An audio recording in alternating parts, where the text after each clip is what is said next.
Divorce Stephen right now.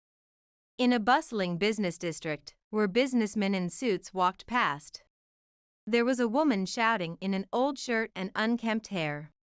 Passers-by stared in shock at the unusual scene, and I couldn't take my eyes off her trembling lips. I am Misty. I am a 30-year-old office worker who loves browsing through home and interior magazines. My family of 3 currently lives in a small apartment, but my goal is to one day build a house filled with all my dreams. I work at a company that plans and develops furniture and miscellaneous goods, feeling fulfilled every day. My husband Stephen, whom I married 3 years ago, works at a different company and is as reliable as they come. Everyone who meets him says he's a genuinely good person, and I'm proud of him. Our daughter Alice, who was born to us, just turned 1 this year. When I was unsure about returning to work, it was Stephen who supported me. If you love your job, you should go back. I'll do my best with housework and childcare too. That's right, Misty. If Alice gets sick, we'll take care of her, so don't worry.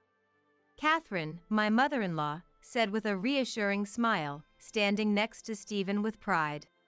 With understanding and reliable Stephen and my in-laws, I felt truly blessed. Watching their warm smiles, I often felt happiness wash over me. Despite having such an enviable marriage, there was one thing that bothered me. That was the existence of his younger sister, Kayla. In the 5 years since I started dating Stephen, I have never seen her face. I've only heard that she dropped out of school and has been shut in her room on the 2nd floor of my in-laws' house ever since. I even thought Stephen was an only child until we got engaged. We were invited to a high-end restaurant, rather than my in-laws' house, for the introduction. Kayla had a mental breakdown in high school. If she met Misty, she might lose it and become violent, so we can't have her at home. We will take care of Kayla ourselves. You don't need to worry about anything, Misty. Stephen and his parents explained with very sad expressions. Honestly, I wish they had told me sooner, and although Kayla's existence made me uneasy, I had already accepted Stephen's proposal and introduced him to my parents. The wedding venue was booked, and I had already informed my company. I had no choice but to trust that kind Stephen and his parents would keep their promises. Looking back, I should have paid attention to the discomfort I felt then. At that time, it never occurred to me that Stephen could have a hidden side. After getting married, we visited my in-laws' house a few times, but I never met Kayla. Even when we were in the living room, I never heard a sound from the ceiling. If they hadn't told me about her, I would have never known I had a sibling-in-law. After Alice was born and I returned to work, I was so busy and fulfilled that I stopped worrying about Kayla altogether. However, there was a period when Stephen started coming home late frequently. When I asked if something was wrong, My mom's not feeling well, so I've been going to check on her, he said. When I offered to help with housework on my days off, It's fine, my dad's there. he lightly refused. Considering her situation and Catherine's kindness, I thought she might feel uncomfortable if I was bustling around. I convinced myself and stopped questioning further. After a while, when Stephen's return time went back to normal, he suddenly asked me, The house needs major repairs, so I thought we could rebuild it into a 2-family home. We can live on the 2nd floor. "What?" Stephen, with his usual gentle smile, said something outrageous, and I was stunned.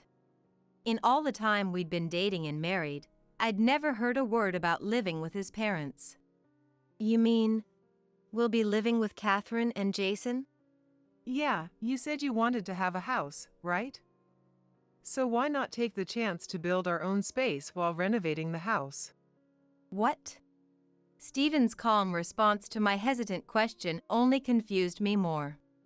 It's true that I've been saving money for a home, avoiding luxuries, and researching good plots of land for building. But that was for a new house for just Stephen, Alice, and me, not to live with my in-laws. Yes, I want a house, but I meant our own home. You can decide the layout however you like, and we'll get financial support. It's our home, isn't it? But the land and the house will be under Jason's name, right? Yes, but eventually I'll inherit it, so it's the same, isn't it? I understood what Stephen was saying, but I couldn't agree. Do you not want to live with my parents? I was slightly startled by Stephen's low voice, something I'd never heard before. It's not that. It's just too sudden. And what about Kayla? I finally remembered her existence. Yes, the reason I never considered living with my in-laws was because of her. Wouldn't she be uncomfortable living with Alice and me? What if she harms Alice? Oh, don't worry about that. She is getting married. Stephen responded calmly. What? I was stunned by Stephen's nonchalant reply. Kayla getting married? How? She's been a recluse since high school. She met a guy on a dating app and insists on marrying him. So, there's nothing for you to worry about, Misty. Really? Could that be true? I wanted to question further, but Stephen's demeanor made it clear that the conversation was over. You don't need to worry about Kayla. Besides, if you're going to keep working, wouldn't you feel better knowing my parents are looking after Alice? She wouldn't feel lonely either. Maybe. It's a mutually beneficial arrangement, so I'd appreciate it if you could consider it positively. Okay. Stephen always said things that seemed to show he cared about me with his usual smile, but the aura of not accepting any objections was overwhelming. The smile from Stephen that I once loved and found comforting now seemed terrifyingly expressionless, sending a cold sweat down my spine. Something felt off. Stephen and his parents were kind, so living together shouldn't be a problem. Even though the dream of owning a home would take on a different form, it was still achievable. But the uneasy feeling in my chest wouldn't go away. A week after the sudden proposal for cohabitation. As I left work, I noticed a woman with long hair standing outside the company premises. She drew attention not only from me, but also from other passers-by. Her messy hair, unkempt skin, and old clothes with stretched-out shoulders were incredibly out of place in the office district, making me wary of making eye contact and wanting to pass by quickly. However, she stood in my way, staring at me intently. Yes?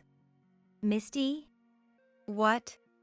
Without meeting my gaze, the woman accurately guessed my name in a hesitant but clear voice. As I stood bewildered, she continued. Stephen's wife. What? Stephen? No way. Kayla? I called her name cautiously, and she looked slightly surprised. It seemed I was correct. Upon closer inspection, her eyes did resemble those of Stephen and Catherine. However, her skin and hair were so lackluster that she looked much older than her 26 years. Why was she here at my workplace? How did she even know where I worked? As questions flooded my mind, she interrupted me with a loud outburst. Divorce Stephen! What? Leave him! Now! Divorce him! Her repeated cries drew curious and confused looks from passers-by. More than the shock of her sudden demand, I felt an overwhelming need to defuse the situation. I quickly grabbed her arm. Wait a minute! What's going on? What happened? She stopped abruptly, as if her wind-up had run out. He's a devil in human skin. If you don't escape now, you'll suffer terribly. A devil? Her unexpected words left me momentarily bewildered. I had expected her to be jealous or to think of me as an intruder, but this was different. A devil? Who are you talking about? My entire family. Kayla whispered. Stephen and his parents, devils? No way, not those kind, gentle people. As I stood puzzled, Kayla began to haltingly explain. She recounted how, since she was little, she had been constantly compared to the high-achieving Stephen and lived under constant criticism. How, from elementary school onwards, she was burdened with household chores and denied time to play with friends or pursue hobbies. How her hopes for higher education were dismissed. How, after her health deteriorated, she was forced to work from home as a web designer, with all her earnings taken away. Despite this, she was not provided with adequate clothing or food. And when she became too ill to work, she was to be sold off to a 45-year-old bachelor farmer, a relative of her father. The details were so harrowing that they didn't align at all with the peaceful image I had of the family. I overheard my parents talking. They said since I'm useless now, it's your turn next. That's why. That's why. Kayla. Stephen had told me that. She suffered from mental illness and had a tendency to lie. This could all be part of her delusions, and I might be getting deceived. But as I looked at her trembling hands, it was hard to believe she was lying. Having been a recluse for so long, how much courage had it taken for her to come to see me? Seeing me troubled, Kayla now plays a recording on her smartphone. What I heard was a side of Stephen and his family I never knew. Kayla is really useless. It's fine if she gets married. Her husband's family will give us a lot of money. Don't worry, Mom. Misty is strong and good at making money. Use her as much as you want. If she tries to escape, we can use Alice as a hostage. I got goosebumps hearing them talk about people like slaves. Even though the content was so different from the impression I had of them, there was no mistaking Stephen's and his parents' voices. I was shocked and didn't want to believe it, but it explained the unease I'd been feeling lately. The sudden announcement of living together, and Kayla saying she was getting married to a man she met on an app, it was all because they were planning to sell her off to an older bachelor. And then they chose me as the next candidate for their slave. Behind those smiles, they had been plotting such a terrifying scheme. Do you believe me now? With tears in her eyes, Kayla pleaded, and I couldn't even nod in response, shaking. I didn't want to believe it. I didn't want to believe it, but if this was true, I needed to escape right away. I asked her to keep recording and started packing without Stephen noticing. During this time, Stephen, unaware of anything, continued to happily discuss our future living arrangements. I became scared when I realized they had already set a move-in date without my agreement. Stephen's parents even brought catalogs for plumbing equipment, saying, "One kitchen and one bathroom are enough, right? We're all so close after all." They were forcing such outrageous things on me. Even so, I continued to prepare to leave while smiling. Part of me still wanted to believe that Stephen and his family weren't such terrible people. How I wished I could laugh it off, thinking it was just Kayla's misunderstanding while I was packing.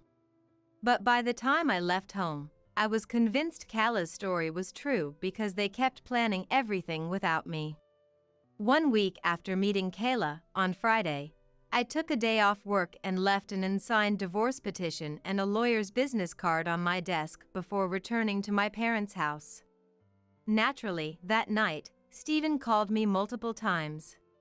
So the next day, I suggested we meet at a family restaurant near Stephen's parents' house to talk. Why are you suddenly asking for a divorce? Did I do something terrible to you, Misty?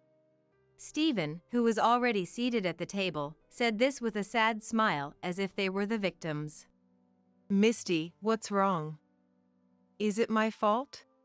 Misty, if there's anything you don't like, just tell us. We're family, after all.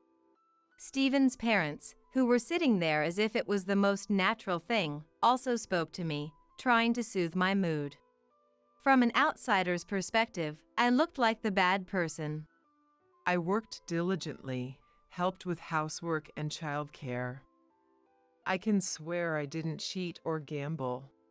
That's right, you are an ideal husband. Then why? Stephen's eyes welled up like a puppy's. But I won't be fooled anymore. Kayla told me about the horrible things you and Catherine did to her and your plan to make me the next punching bag. Huh? Stephen's eyes twitched. The faces of his parents stiffened, and a cold atmosphere settled in. When did you meet her? Well, that's none of your business. I deftly sidestepped Stephen's gentle but probing question. Stephen's mouth twitched slightly. I told you before, didn't I? Kayla is mentally ill and has a history of lying. You're going to believe someone like that over the husband who's loved and cared for you for 5 years? Yes, I wanted to believe you too. Then, Until I heard this recording. I played the recording Kayla gave me on the voice recorder I held in my left hand. It wasn't just the conversation I heard outside the company. There were several recordings from the past week of horrible conversations between Stephen and his parents. The color drained from Stephen's and his parents' faces. that woman! Stephen banged the table and shouted profanities. So, you've finally shown your true colors, I said coldly, and Stephen looked at me as if he realized something. No, it's not what it seems. This is a trap. Kayla is a shut-in who spends all her time on the computer, so she's good at synthesizing voices. That's right. Misty, please believe us. We didn't do such terrible things to Kayla. We're the ones suffering because of her. That's right. She is insane. Even now, they still tell such lies. I took a small breath and lifted the voice recorder as if to show it off. Understood. If this is synthesized, we'll have it verified by the proper authorities. What? Their faces turned even paler at my suggestion. It will cost money, but it can't be helped. If this is fabricated, I'll have to sue Kayla. Wait a minute. I'm sorry for doubting you. I'm taking this data to a friend who's good with computers. I said wait. Stephen swiped at the voice recorder, knocking over the glasses on the table as it fell to the floor. He stomped on it with force, glaring at me without even catching his breath. I can treat my sister and wife however I want. Women are just inferior versions of men. That crude voice was exactly the same as the one Kayla had played for me on the recorder. So, that's how you really feel. Yeah, that's right. I've been holding back to tame a woman like you who isn't too bad-looking or earning, as a replacement for when Kayla becomes useless. You're the worst. As I furrowed my brows, Catherine tried to soothe me with a troubled smile. It's unavoidable, Misty. For a woman to live happily, she needs someone below her. It might be a little tough for you, but once you have a son and a wife for him, you'll understand how I feel. Oh, and there's Alice before that. What? What is this woman saying? The intense disgust made my hair stand on end. Are you telling me to exploit Alice? Don't be crude, Misty. Catherine said, laughing brightly. Jason nodded vigorously beside her. I've had enough. I don't even want to think of myself as the same kind of human as these people.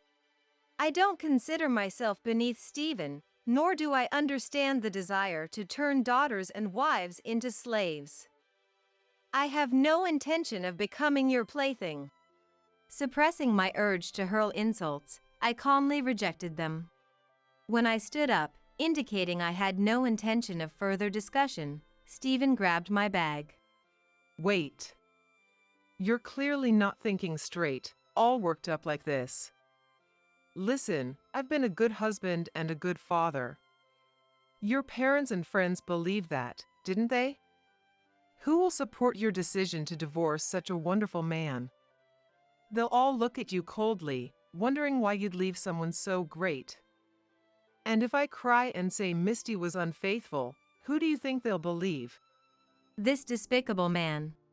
His sleazy smile made me feel nothing but disgust. I glanced around subtly, making sure Stephen didn't notice. The timing should be just right. I shook off Stephen's hand and stood tall with confidence. It's fine. I have evidence. The evidence is crushed under my foot. Stephen sneered. Not that one. What? I clapped my hands once in front of the puzzled Stephen. Then, the people sitting diagonally behind Stephen and his parents approached us. Thank you so much for looking after Misty. What? The person who greeted my astonished in-laws with a smile, despite the vein throbbing on his forehead, was my father.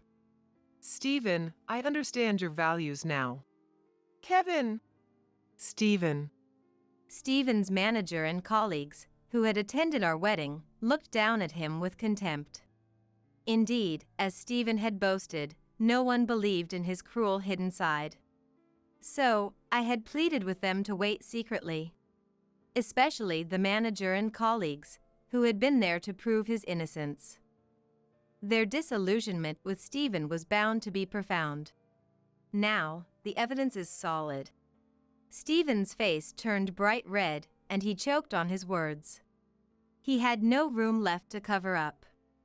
Let's continue this discussion with the lawyers present. Leaving the growling Stephen and the stunned in-laws behind, I exited the family restaurant. My father and the company people would make sure to take care of the rest. As I wished, the divorce was finalized without any issues. I thought they would put up more resistance, but they were too preoccupied with other matters. Where is Kayla? When I saw Stephen again at the lawyer's office, he demanded angrily, his eyes bloodshot. How would I know? I'm just an outsider. I scoffed. Stephen's eyes twitched at my response. Still, desperate to find out Kayla's whereabouts, he put on a fake smile and pleaded. Please, tell me where Kayla is. Her fiancé is furious. You people are the ones who arranged her marriage without her consent. She was only useful for that. What else could we do? Seeing Stephen go mad while uttering such horrific things even made our usually stoic lawyer show signs of disgust. Of course, I had helped her escape. I couldn't abandon the person who saved my life. While we were discussing the divorce at the family restaurant, my friend had moved Kayla and her belongings to a place beyond Stephen and his family's reach. When my friend saw Kayla's belongings amounted to just 2 cardboard boxes, she almost cried. Kayla's safety was ensured, and once she settled down, we planned to sue them through the lawyer.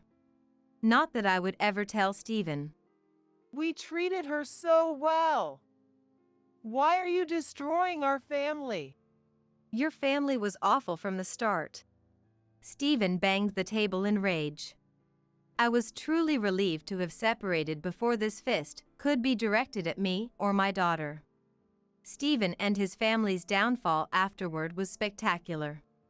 Apparently, my in-laws loved gambling and had spent most of Kayla's earnings on it. When Kayla could no longer earn, they couldn't stop their gambling addiction and accumulated massive debts. In desperation, they latched onto Kayla's marriage proposal. It was a deal where a 45-year-old farmer offered $30,000 for her to bear a child for him, completely disregarding human rights. Of course, with the deal failing, they got no money. Moreover, Stephen's dark side was exposed at work, leading to scorn from both men and women. While he could dish it out, Stephen couldn't take it, and he eventually had a mental breakdown and quit his job. Without me, their remodeling plans fell apart, leaving them to shiver in their decrepit house, which was also on the verge of being seized by debt collectors. My in-laws frantically searched for Kayla, but with no money, they had no chance of finding her after she moved far away. Simultaneously, they tried finding a new wife for Stephen, but rumors about their dangerous household, spread by an acquaintance who had been at the family restaurant, ensured no one would go near them. They were fools trapped by the holes they had dug themselves. As for me, 3 years after divorcing Stephen, I remarried and found a good match. We also found an ideal piece of land and are currently planning our dream home with my new husband, visiting model houses and making plans. Kayla too has found good people and work in her new location and seems to have recovered both mentally and physically. Recently, she sent me a picture of her with her new boyfriend. She looked beautifully made up and had a bright smile next to her handsome new partner. Both Kayla and I are living the happiest days of our lives. How long do you plan to stay in bed? Don't slack off on the housework just because you have a little cold. I was startled by my husband Lian's angry voice, which was so close that it felt like it was right in my ear. I shot up from the couch, feeling disoriented. I had a fever of 104 degrees Fahrenheit since this morning and had to call in sick to work. Even seeing me in such a bad condition, Lian showed no concern. If you're staying home all day, at least do the housework, he said before leaving for work. If the chores weren't done by the time Lian got home, he would be furious and scold me harshly. The mere thought of it terrified me. But my body wouldn't cooperate, and I had passed out on the couch. The room was dark when I woke up, and there was him, standing before me with an angry expression. Don't you dare you say you spend the whole day sleeping? As he questioned me, I felt the blood drain from my face. I wanted to run away, but my body was too heavy and weak to move. He had always demanded that I do all the housework, treating me like a servant every single day. When we were dating, he had been kind, but his attitude drastically changed once we got married. Despite everything, a part of me still wanted to believe in him, but the constant verbal abuse had worn me down. I'm sorry. I'll start dinner right away. Holding back tears, I struggled to stand up from the couch. Lian didn't offer to help me. Instead, he yelled at me from behind as I made my way to the kitchen. You're completely useless. Immediately after, I felt a sharp pain in my back, and my body lurched forward.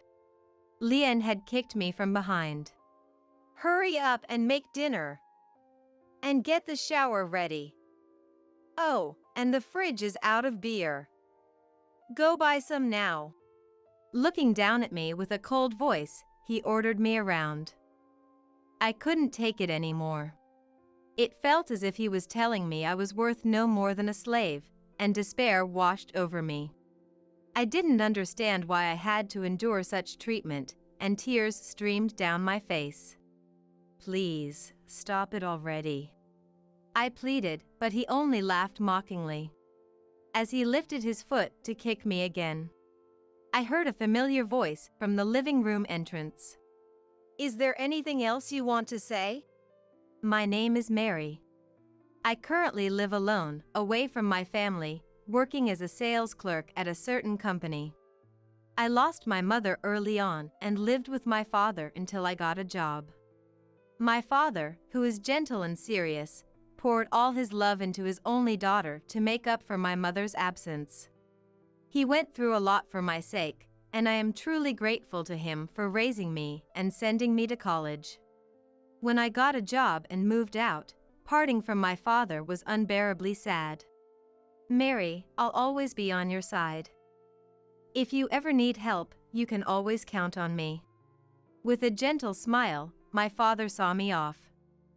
We keep in touch regularly and update each other on our lives. During summer vacations and Christmas, I go back home, and my father always welcomes me warmly, which brings me peace. My father holds a high position at his workplace, and his advice has been very helpful in my early career. I've just entered my second year at my current company. I had finally gotten used to my work life and was starting to feel more fulfilled with the increasing responsibilities I was being given. One day, as I was heading to the break room for lunch, a man approached me and started a conversation. "Hey there, Mary."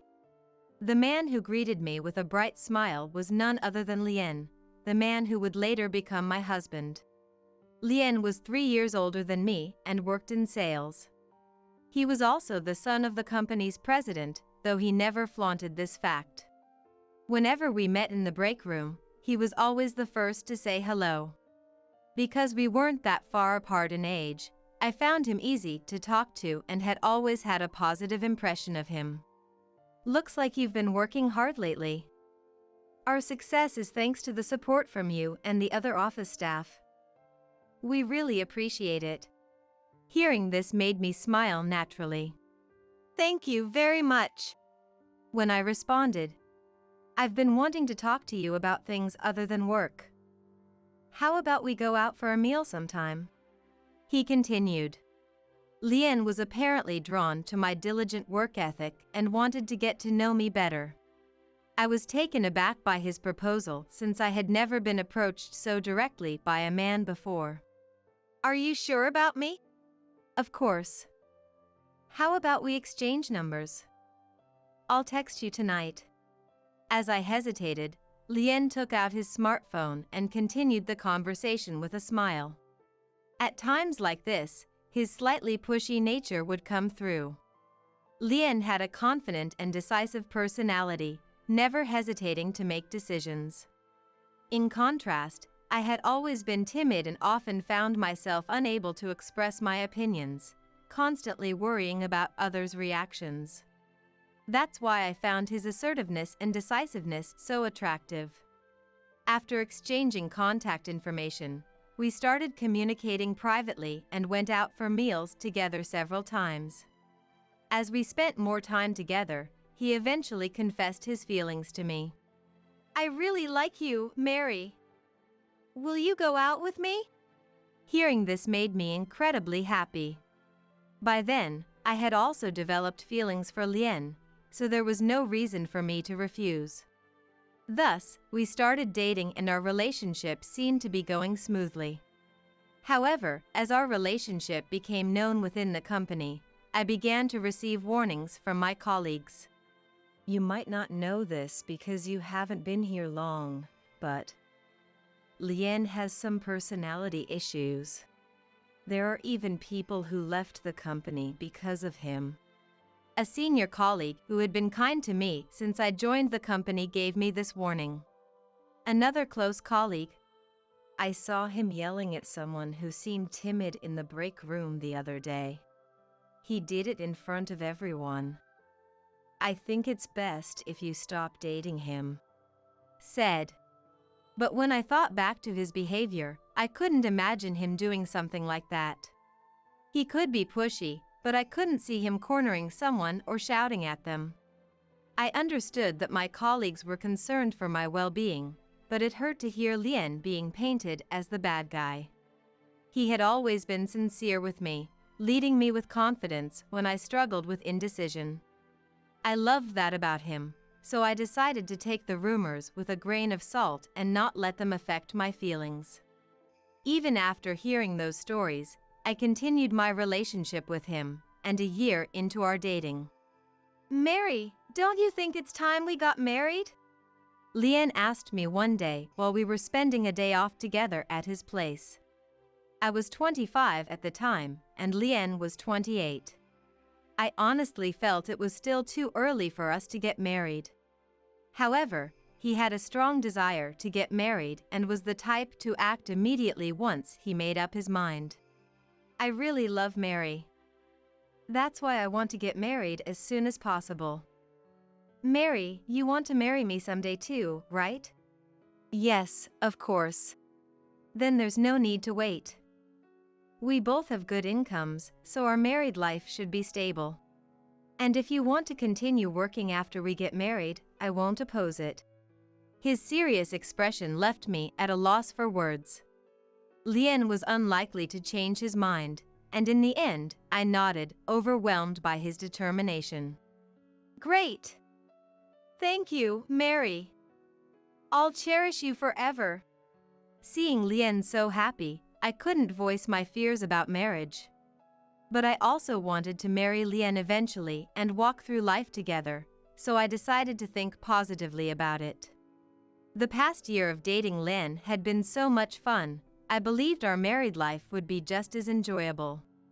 Shortly after, we went to my father's house to announce our engagement. My father was surprised at first, but soon smiled gently.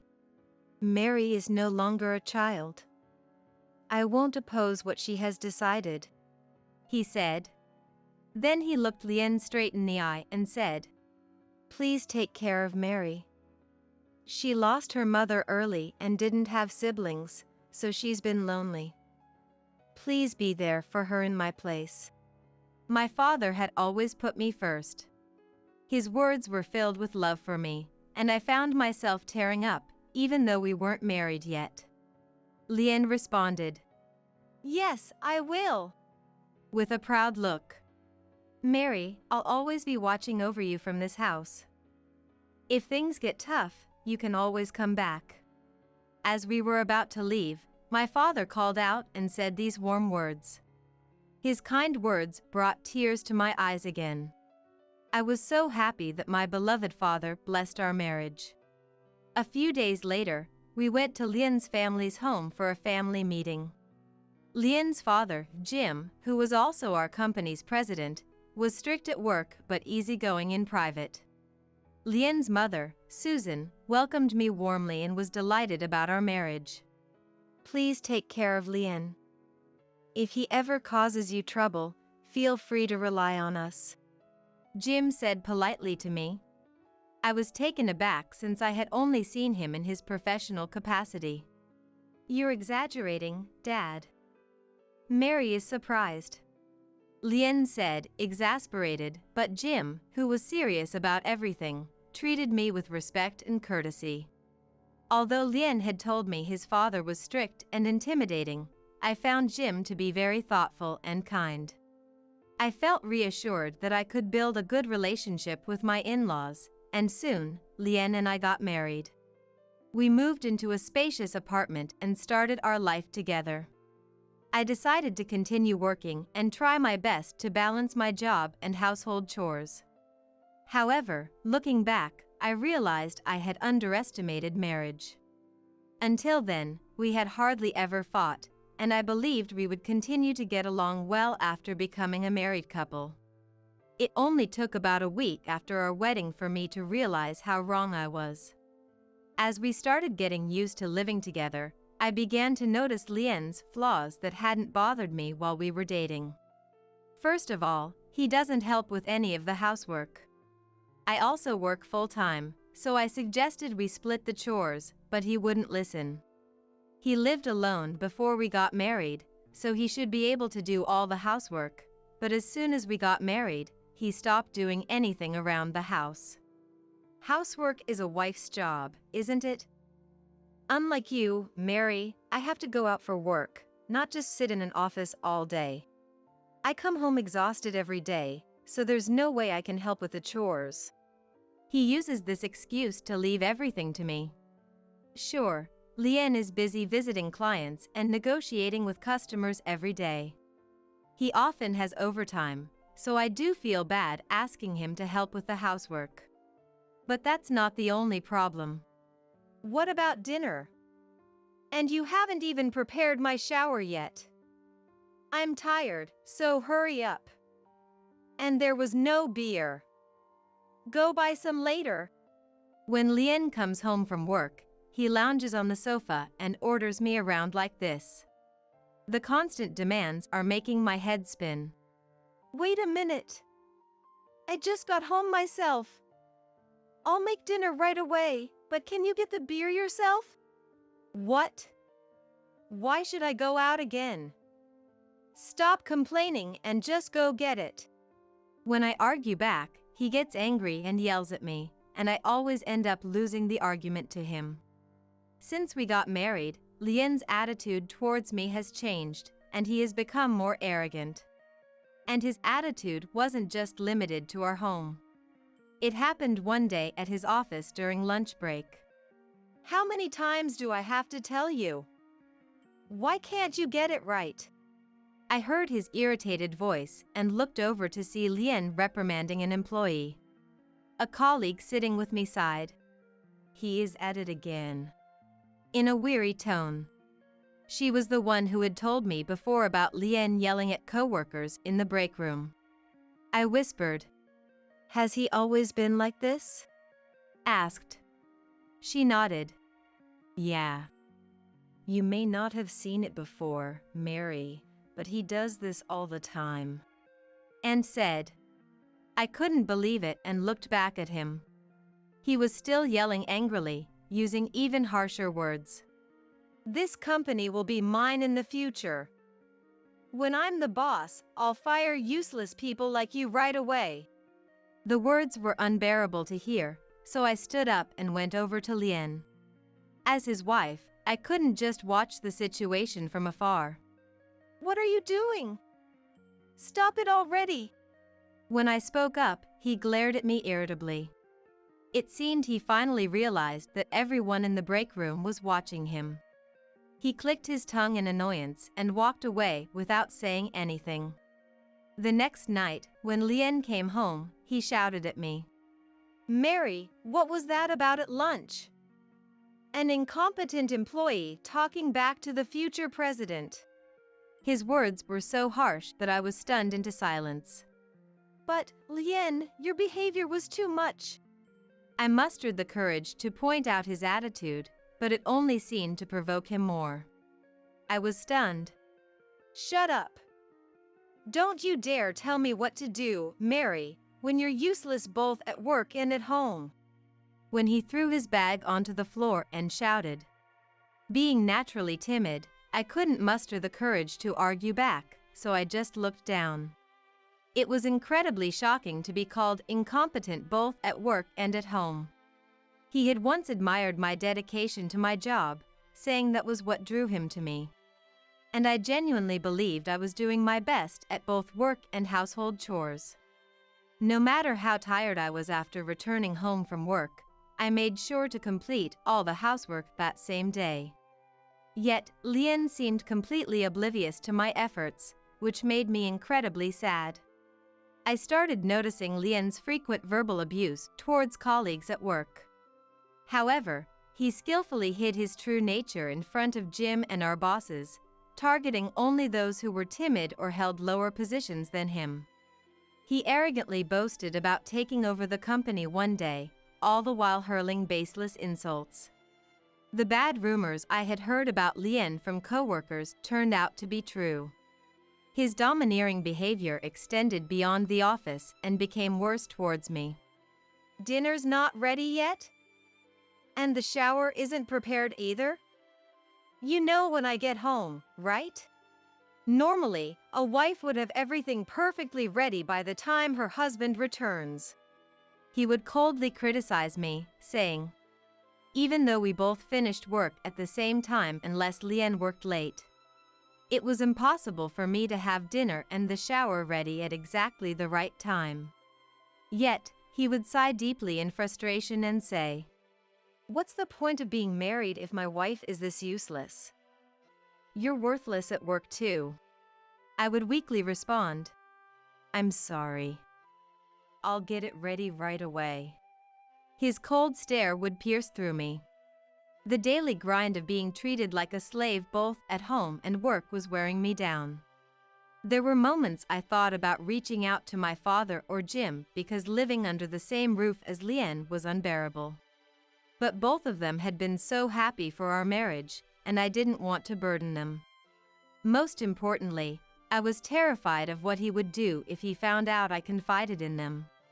It was clear that things would get even worse if he knew. One day, something happened that made me wish I had sought help sooner. I woke up feeling incredibly weak and measured my temperature, finding it had reached 104 degrees Fahrenheit. I had pushed myself too hard and fallen ill. Getting out of bed was a struggle, so I decided I had to take a day off work. Just then, I heard Lien shouting from outside the bedroom.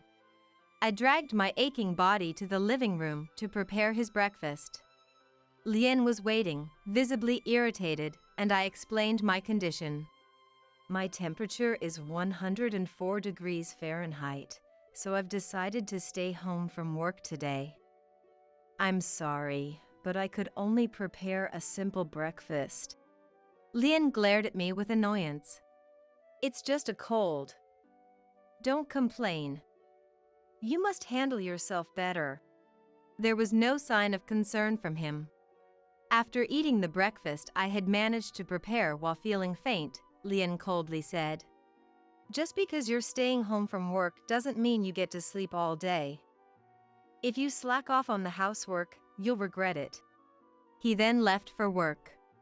Before we got married, if I had a cold and was bedridden, Lien would come over and take care of me. I couldn't believe how much he had changed. But since we started living together, Lien's arrogant personality had become apparent. I couldn't understand why I had agreed to marry Lien, and tears started to flow. After having a small breakfast and taking some fever medicine, I thought I should do some chores, but my consciousness was fuzzy and my body wouldn't cooperate. When you're alone and not feeling well, your thoughts tend to spiral negatively. I thought about calling my dad for help, but he was probably just starting work at the office. I didn't want to bother him, so I collapsed onto the couch. I decided to rest a bit before doing any housework and closed my eyes, quickly losing consciousness. It's unclear how much time passed after that. "Mary, how long are you going to sleep? You haven't even started dinner." Lien's angry voice startled me, and I shot up from the couch. "What? Lien, you're back? What time is it?"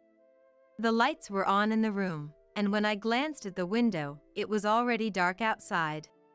I realized I'd been asleep since the afternoon and felt a chill run through me. "What is this mess? You haven't cleaned or done the laundry. Don't tell me you've been slacking off all day. What were you doing?" Being scolded right after waking up gave me a headache. Whether the fever medicine didn't work or had worn off, my body was still hot and I felt dazed. Lien was furious, and all I could do was apologize. I'm sorry, I wasn't feeling well. I'll start making dinner right away. I answered in a weak voice, struggling to stand up from the couch. Lien didn't offer a hand, and instead glared at me with a harsh expression. "Don't use feeling sick as an excuse to slack off. You even took off work, so the least you could do is have the house chores done by the time I get home. You're completely useless." His heartless words pushed me to my limit. With tears welling up in my eyes and my voice trembling, I protested. "What do you say? I'm not your housekeeper. Can't I rest when I'm feeling sick? We're supposed to help each other out, especially at times like this. Who do you think you're talking to? Hurry up and get dinner and the shower ready. I'm tired." He completely ignored my plea and only thought about himself. I was so frustrated, but I felt dizzy and was on the verge of collapsing, so I didn't have the strength to argue anymore. Turning my back to him, I headed to the kitchen to start dinner preparations. Then, "You're using a cold as an excuse to slack off. You useless slave." He said something terrible. Immediately after, I felt a sharp pain in my back and stumbled forward. To my horror, he had kicked me from behind. Letting out a small scream, I fell and hit my head on the corner of the couch. Holding my aching head, I curled up on the floor, and Lien looked down at me with irritation. "By the way, there's no beer in the fridge. Go buy some now. Get up." He rushed me with a cold voice, and I finally couldn't take it anymore. With tears streaming down my face, I looked up at Lien. Please, stop. I pleaded. But Lien just sneered. Do you think crying will solve anything? That pisses me off even more. Why do you think I married you? Even if you're useless, at least be somewhat useful to me. Hearing Lien's words, I felt darkness creeping in. So he married me just to treat me like a slave? He was telling me I was worth nothing more. Wasn't he so kind before we got married? Was that all a lie too? I asked, recalling the gentle Lien from before our marriage. Then Lien sneered at my question, as if mocking me. Oh, that. It was a hassle, but I tried hard to make a good impression on Mary. I thought I could easily fool her since she's so timid. Hearing those words shattered the part of me that still wanted to believe in Lien. How could you do something so terrible? Tears streamed down my face uncontrollably. Lien looked at me with disgust. Get up already, he demanded, lifting one foot to kick me again. Unable to stand, I covered my head with my hands and closed my eyes. But at that moment, a voice that wasn't Lien's came from the living room entrance. Have you nothing left to say? A familiar voice, flat but tinged with anger, directed at Lien. As I raised my head, Lien turned to look as well. There stood my father and Jim, both with angry expressions. The voice was unmistakably Jim's. What? Dad? And Paul, why are you here?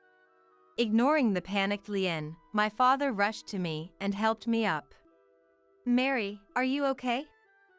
Jim told me you had a fever and took the day off work. Jim is my father-in-law's name. Dad. Hearing my father speak so gently released the tension in me, and I couldn't help but cry out loud. As he rubbed my back, my father glared at Lien with a furious expression. We came to check on you because Jim was worried, and look what we find. What have you done to her? Lien, overwhelmed by my father's intensity, stepped back, only to find Jim standing behind him. It was clear from Lien's behavior at work that he didn't care about Mary. Has he always been so cruel to her? Shame on you! Jim, who had harshly scolded Lien, had found out that I hadn't gone to work due to illness and asked Lien about my condition. When Lien's response was indifferent, Jim grew suspicious and contacted my father to come check on me. Jim's concern touched my heart, and I wept even more. Wait, Dad. It's a misunderstanding. I was just scolding Mary because she slept all day and didn't do any housework after taking the day off. Still trying to make excuses, Lien faced Jim's cold stare. Why would Lien expect his sick wife to do all the housework? Can't he do some of it himself? Well, because she has always done everything, and in our relationship, housework is her job.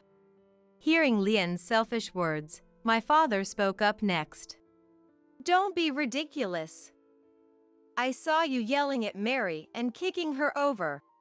Instead of caring for your sick wife, you called her a slave and treat her so horribly. Don't you feel any shame? Lien, pale and desperate, looked to Jim for help. But Jim wouldn't let him off. We'll finish this talk at home. Today, you're going back to your parents' place. Saying. Lien, with no way to argue against Jim, started trembling. No way! And then he collapsed, foaming at the mouth. Afterward, Jim apologized deeply, and my father took me to the hospital. The doctor explained that the sudden fever was likely due to overwork and stress. With this diagnosis, I was given a medical certificate and decided to take some time off work to recover. My father insisted that I couldn't return home and had me stay at his house to rest. However, the next day, he started contacting me frequently. He had been scolded thoroughly by Jim yesterday and seemed subdued, but it appears Lien hadn't learned his lesson at all. I received dozens of messages from Lien, all of which were insults directed at me, filled with crude and childish language. It's all your fault that my dad yelled at me all night. You humiliated me. It's all your fault. Messages like this kept coming, and my anger gradually turned into exasperation. I started to feel disgusted with myself for getting involved with such an irredeemable person. I felt it was foolish to have listened to Lien all this time, and at that moment, I decided to divorce him clearly. I communicated my intent to divorce via message and planned to discuss it once I recovered my health. I was scared to return to the house where Lien was, but my father and Jim agreed to accompany me, which lightened my heart a little. As soon as the discussion began, I handed Lien the divorce papers. However, Lien, sitting across the table from me, I will never agree to a divorce, said sulkily. Jim then, stop being so childish, scolded Lien. Next, my father, sitting next to me, slammed the table and glared at Lien with a stern expression. Think about how you treated Mary. How could you not have apologized even once up until now? Shouldn't you apologize to her before complaining? Both Jim and my father, their faces red with anger, started blaming Lien. Unable to counter their intensity, Lien turned pale. After hesitating for a while, he finally apologized to me begrudgingly. I'm sorry, but I absolutely don't want a divorce. Well, then look at this. Fed up with Lien's refusal to divorce, I pulled out a piece of paper from my bag. When I placed it next to the divorce papers on the table, Lien's eyes widened in surprise. It was a medical certificate from the hospital. Read what it says here. My high fever was due to the mental stress and overwork caused by you, Lien. If you don't agree to the divorce, I will take this to court. Court? Wait a minute. Please don't do that. Lien began to panic, but I was prepared to go to court if he didn't agree to the divorce. Besides the medical certificate, Jim had cleverly recorded a video when Lien kicked me, providing evidence that would be overwhelmingly against Lien in court. Lien looked to Jim for help. Of course, Jim was not going to side with him. With a stern expression, he silently urged Lien to sign. All right. Finally giving up, Lien reluctantly signed the divorce papers. Thus, the divorce was finalized, and I was awarded compensation greater than the usual amount. I returned to my father's house and began living with him again. After our divorce became known at the company, Lien, who had been behaving arrogantly, started being looked down upon by the employees. His pride wouldn't allow him to quit, so he continued going to work despite the cold treatment he received. Despite causing such a commotion, he still believed he would eventually take over the company.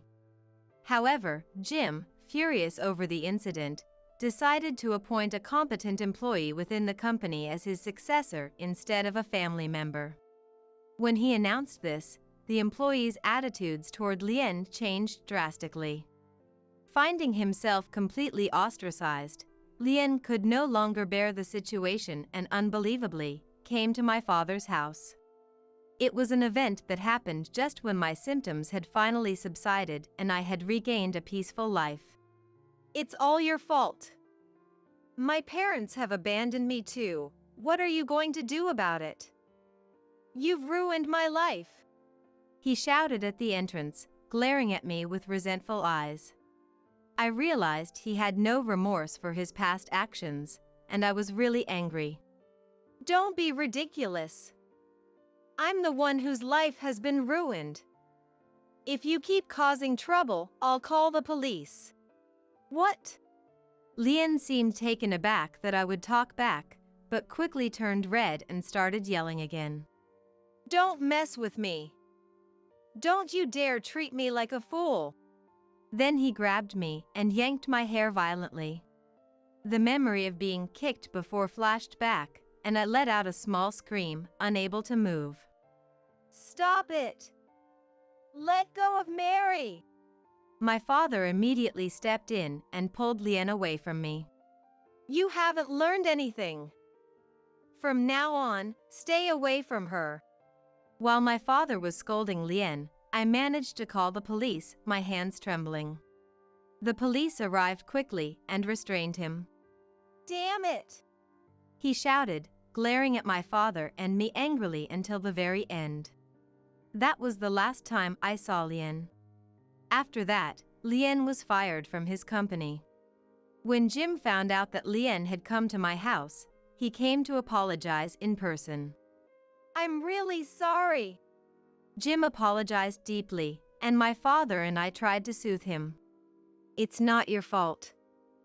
It's okay now. No, I'm Lien's father. It was my fault for how I raised him. It was so painful to see him genuinely ashamed.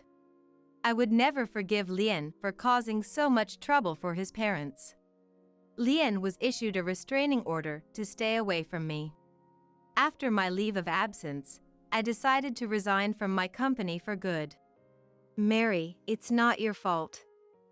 I know how much you've done for the company. Can't you stay? Jim tried to persuade me, but my decision was firm. Thank you, but staying would just make things awkward with you. I'm sorry for causing trouble. I'm really grateful for everything you've done for me. I expressed my gratitude to Jim and declined his offer, leaving the company. After that, my father suggested I come work for his company, but I refused. It would have been easy to say yes, but I didn't want to rely on my father too much. I shook my head because I didn't want to develop a sense of dependence. I want to reassess my weak personality. From now on, I'll try to stand on my own. When I declared that, my father looked a bit sad but nodded in agreement. All right. If that's what you've decided, I'll support you. It's your life, so live it as you like. My father's eyes welled up with tears as he gave his consent, his emotions barely held in check. After that, I discussed our future plans with my father, and we decided to sell our family home and move away to prevent Lien from coming back. Taking this opportunity, my father entrusted his company to someone he trusted and moved overseas. It seems he had always been interested in living abroad. Later, I had the chance to hear from Jim about what happened to Lien after that. Apparently, after being released by the police, Lien returned home once, but his in-laws sent him to a distant relative's farm to keep an eye on him. They sent him to the farm because he kept complaining when he came home. They wanted to straighten out his rotten attitude. He told me, sounding quite enthusiastic about it. As for me, I managed to find a new job and moved to a new town. It will take some time to get used to my new life and sort out my feelings, so for now, I'm focusing solely on my work. I'm not thinking about finding a new boyfriend or getting remarried at the moment. However, I do hope to meet someone wonderful someday, but I'm planning to take things at my own pace. My father and I keep in touch through phone calls, updating each other on our lives. He seems to be enjoying his life abroad, which is a relief. I've heard that he plans to return for Christmas this year, so I'm looking forward to seeing him then. From now on, I'm determined to live my life to the fullest, cherishing every moment. Enough is enough. You're just like a stranger. Let's just throw you out into the yard. Wait, please! Grabbing my arm, they literally threw me into the yard. I heard the sliding door slam shut behind me, and I felt the blood drain from my face in despair. Enough is enough! You're just like a stranger. Let's just throw you out into the yard. Were my parents-in-law really expecting me to live out here in the yard? They locked the door from the inside, leaving me completely lost. I thought about going back to my parents' house, but it was quite a distance away, and I didn't have enough money for the fare. Just as my mind went blank, the door flew open with a loud bang. I hoped they had changed their minds, but the voice that came back was cold as ice. Eat. My mother-in-law Madison handed me a box of emergency ration cup noodles. Seeing the box placed on the ground, I was convinced they were serious. No, please! Wait! My desperate plea fell on deaf ears as the door slammed shut in front of me. If something happens to me, they'll be the ones in trouble. Maybe if I throw away the contents, they'll give me proper food. In desperation, I decided to throw away everything inside. In a fit of frustration, I opened the box roughly, finding it packed with cup noodles. Wait. One of them had a half-open lid. I reached out cautiously and picked up that particular cup noodle. No way, this is. My name is Tracy Thomas. I'm a housewife in my 40s. For the 20 years since I married my husband Kevin, I've been struggling with something. It's... Kevin, I always tell you to put away your clothes. The living room was littered with clothes Kevin had just tossed around after coming home from work.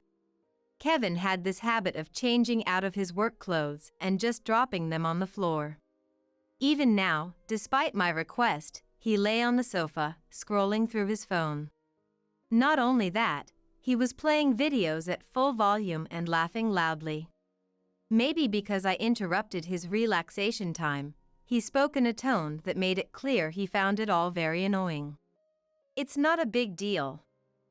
You're always so nitpicky. It's not bothering anyone. It's bothering me. Huh? Why are you in such a bad mood over something so trivial? Nobody likes a hysterical old woman. What are you gonna do if you get more wrinkles? The unprovoked insult made me frown deeply. Yes, I was utterly fed up with Kevin's condescending words and attitude. But that wasn't the only problem. It's really a small thing. Just put your clothes in the laundry basket, that's all I'm asking. Ugh. This is why I hate nagging women. You're so dependent on my earnings. Do you even realize you can't live without me? Kevin grumbled sarcastically, then suddenly shouted loudly for someone. Dad, Tracy says I should put my clothes away. Hey. Since it was a house, not an apartment, there were no neighbors to disturb, but loud voices carried well. Proving this, heavy footsteps echoed down the hallway, and the living room door was flung open roughly. It was my father-in-law, Kendrick. Kendrick growled lowly from his throat, glaring at me with sharp eyes. Hey! That's supposed to be your job, Tracy, not his. His voice boomed like an explosion, assaulting my ears. The intimidation made me shrink my shoulders slightly. Listen up. You married into this family, so just do what your husband says. That's how it is for women. Don't bother me or Kevin with your nonsense. I am sorry. At this point, all I can do is bow my head and apologize. Kevin watched me with a nasty grin on his face. Kendrick is a very old-fashioned man, stuck in the ways of the past. Whenever I say something about the household chores or Kevin's behavior, he gets furious and says, "You don't need to worry about that." He often raises his hand, and I've become so used to it that I instinctively flinch. Kevin has already turned his attention to a video on his phone, ignoring me completely. I felt a wave of darkness wash over me as I wondered if I just had to wait until Kendrick's anger subsided. But then, someone else called out to me. "Hey, Tracy, didn't I tell you not to use ham in the cooking?" Standing in the kitchen where I had just finished making dinner was my mother-in-law, Madison. "It's got sodium nitrite in it.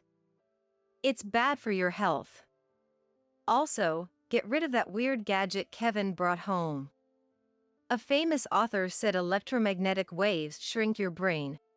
Madison doesn't argue like Kevin or shout like Kendrick. But she's certainly not on my side. Even now, she's sighing with a piece of aluminum foil in her hand, supposedly to block the brain-shrinking electromagnetic waves. She is obsessed with conspiracy theories. I'm sorry, Madison, but we need to have enough protein. There you go again. Where's the fish from? Did you check the origin? And the additives? She is overly sensitive to the effects of electromagnetic waves and harmful food additives. Because of this, cooking takes much more effort than usual.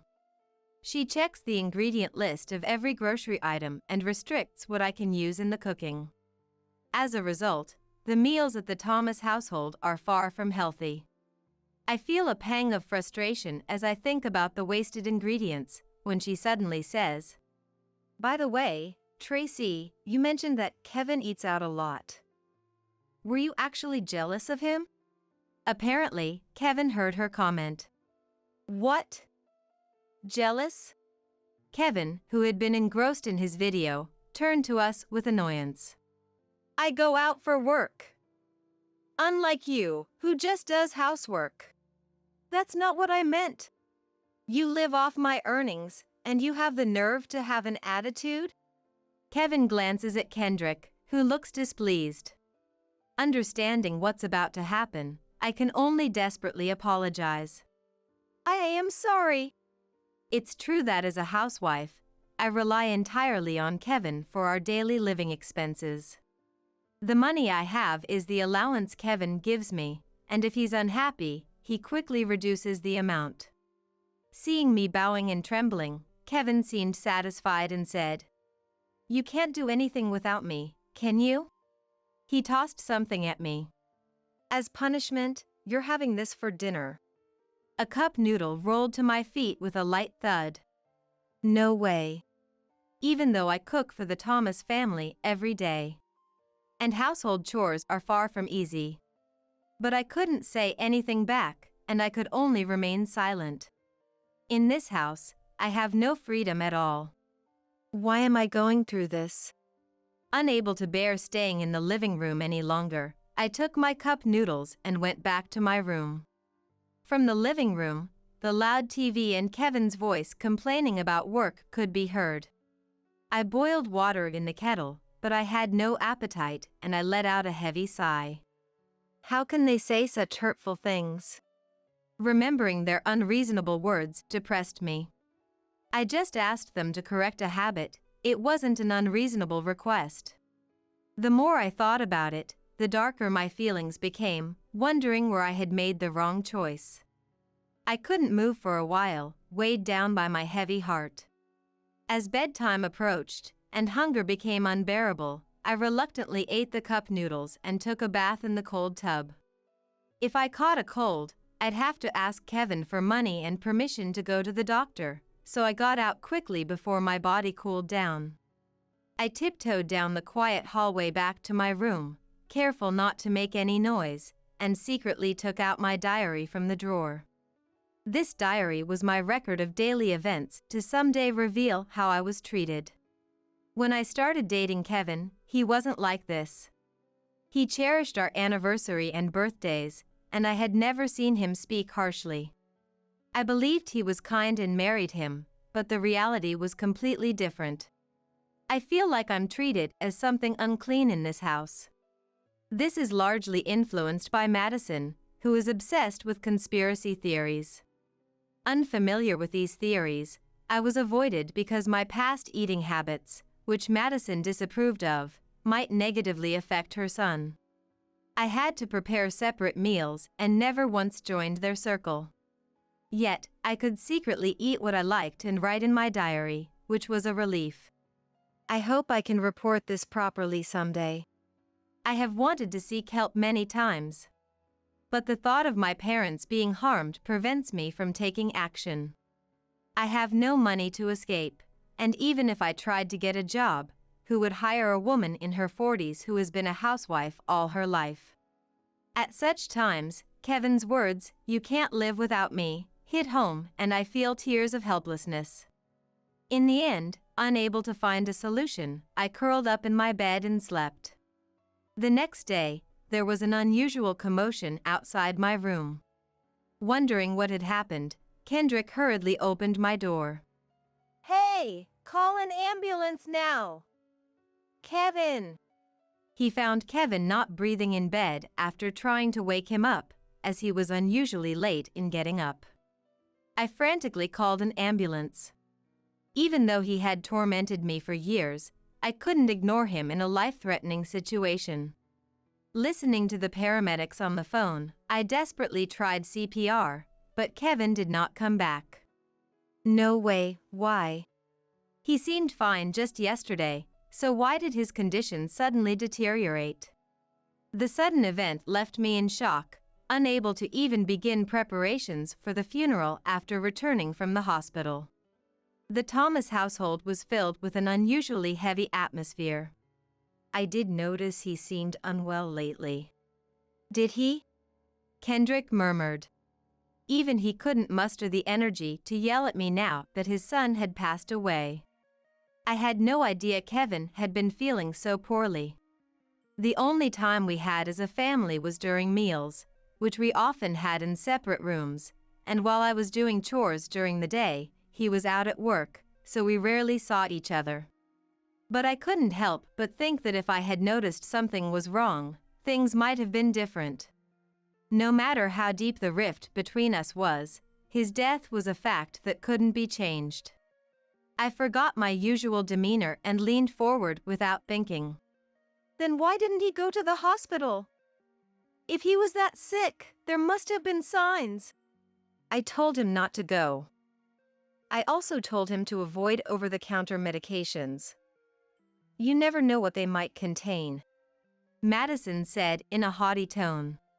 It seemed that even knowing about Kevin's illness, her belief in conspiracy theories hadn't wavered. The absurdity of the situation left me feeling utterly drained. I was at a loss for words, both for Kevin, who believed his mother's words, and for Madison, who clung to baseless theories. Is that so? People tend to laugh when faced with something completely out of their control. I shook my shoulders slightly. But that was a mistake. What kind of reaction is that?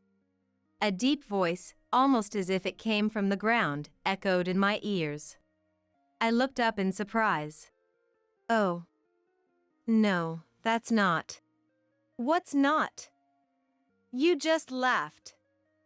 Are you the type of person who laughs when your husband has died? I'm sorry. That wasn't my intention. I was thinking about Kevin. I had definitely made things worse. My emotions were out of control in the face of this sudden tragedy. But there was no turning back, and Madison's cold voice cut through me. Enough with the excuses. You laughed. Maybe you poisoned him, didn't you? No. I didn't do anything like that. I shook my head, almost in tears. Given how Kevin had treated me, there were plenty of reasons to suspect me. Even though Madison mostly dictated the menu, it was still me who prepared their meals. That's enough. Without Kevin, you're just a stranger. Let's throw her out into the yard. Exactly. Don't think you can ever come back into this house. Please wait. Madison grabbed my arm, and I found myself literally thrown into the yard. The sliding door slammed shut, and I felt the blood drain from my face in despair. No, this can't be. It's not true. Living in the yard was out of the question. They locked the door from the inside, and I panicked, wondering if they were serious. Without my journal, I couldn't even make a case against them. I thought about going back to my parents' house, but it was far away. I didn't have enough money for the journey. As I stood there, my mind blank, the door suddenly opened with force. Madison? Throwing me into the yard would surely attract the neighbors' attention and wouldn't look good. I hoped she had reconsidered, but the voice that responded was as cold as ever. Don't call me so casually. If something happens, it'll be a nuisance for us. Here, eat this. It's full of additives, though. What was handed to me were cup noodles stored for emergencies. Seeing the box placed on the ground, I was convinced they were serious. No way! Wait, please! There was no kettle to boil water, no kitchen in the yard, so eating properly was impossible. But my desperate plea was in vain, as the door was closed mercilessly in front of me. I was stunned for a moment. But as time passed, I felt a surge of anger rising from the bottom of my stomach like magma. I can't take this anymore. What have I done to deserve this? Sure, it was wrong of me to laugh. But they didn't listen to a word I said. They never even tried to lend an ear. It had always been like that. There was no freedom for me here, everything they didn't want was eliminated. Talking to someone who has no intention of listening is pointless. If something happens to me, they'll be the ones in trouble. Maybe if I throw away the contents, they'll give me proper food. I was so desperate that I thought about throwing away all the cup noodles. Part of me thought it would be a waste, but the feeling of not wanting to live off cup noodles was stronger. So, I opened the box roughly and found something among the tightly packed cup noodles. Oh, this one's open. One of the lids was half open. A bad feeling came over me as I clenched my fist tightly. Could this be another one of their pranks? I hesitantly reached out and took the cup noodle. Curious, I fully opened the half-open lid, only to find a small black device and a note inside instead of dried noodles and ingredients. What is this? I opened the note. It simply said, "I'm truly sorry for all the hardship you've endured. The recorder inside is evidence. Take it to the police. The envelope contains money for you. Use it to live freely." Is this? The letter paper with elegant rose prints and neat handwriting. I had seen it only a few times, but there was no mistaking Madison's handwriting. Inside the envelope were 5 $100 bills, and in the box of cup noodles, similar envelopes with $500 each were tucked in through small gaps. Additionally, there were documents detailing Kendrick and Kevin's domestic behavior. Before I knew it, I was running to the nearest police station, as if pushed from behind. Please help me! Breathing heavily and without shoes, the police officer responded immediately to my appearance. As he read the report and listened to my story, his expression gradually darkened. I was currently thrown into the yard, unable to enter the house or return to my family. Considering all this, he seemed to determine it was an urgent matter. With a serious look, he reassured me by patting my shoulder. "This is terrible. Tracy, you've done well. Can you take me to your house?" Yes. A turning point had finally come in my despairing days. Maybe the days of being oppressed by the Thomas family would change. As I returned home with a faint hope, a shout suddenly echoed from the entrance. What the hell are you doing? It was Kendrick's furious voice. Then, a sharp sound echoed, like something being struck hard, and we hurriedly opened the front door. What's going on? There stood Kendrick, breathing heavily, and Madison, crouching on the floor, clutching her red, swollen cheek. Kendrick was so furious that he didn't even notice the police officer had arrived. It was clear at a glance what had happened. Madison! I screamed as I rushed to her. Madison finally lifted her face. And as soon as her vacant eyes caught sight of me and the police officer, she burst out laughing uncontrollably. Ha ha ha. What's wrong, Madison? You. What are you laughing about? Kevin is gone, and now you want a divorce. Are you kidding me? Between the two of them, there was a crumpled divorce application lying on the floor. Could Madison have handed it to him? Madison had always been obedient to Kendrick, never contradicting him. Seeing her laughing like she had lost her mind, Kendrick raised his hand high. "Stop it." But a quick-moving police officer restrained him, stopping his movement. It was only then that Kendrick seemed to realize the police officer was there. His face went pale, and Madison started laughing in a high-pitched voice again. Ha ha ha. Seriously, what's wrong, Madison? Madison's increasingly abnormal behavior left us all frozen, unable to move. I fearfully called out to her. Madison, her cheeks flushed with excitement, spoke with a smile still on her face. Finally, it's over, Kendrick. What? Kendrick, his voice trembling with fear, could barely get the word out. Without giving Kendrick time to process his confusion, Madison continued. "You can't move at all right now, can you? You can't hit me even if you want to, can you? Do you know why? Because that police officer over there has more power than you do. Tracy and I have felt the same way all this time." What? I've been waiting for this day to come. I was too shocked to form coherent words. What Madison had just said was undoubtedly meant for me. Madison suddenly stopped laughing and wiped the expression from her face. "You've always been like this. If something bothers you, you immediately resort to violence. You can't stand it if people don't do exactly what you want. Dialogue is out of the question. You expect those weaker than you to comply, and you take it for granted that others support you. Ever since Kevin was born, you've been violent towards me. You knew I couldn't escape, a housewife estranged from her parents. So I've been planning this day for a long time." Madison's voice was as cold as ice as she glared at Kendrick, explaining her long-laid plans. "At first, I didn't have enough evidence, and there was Kevin to consider.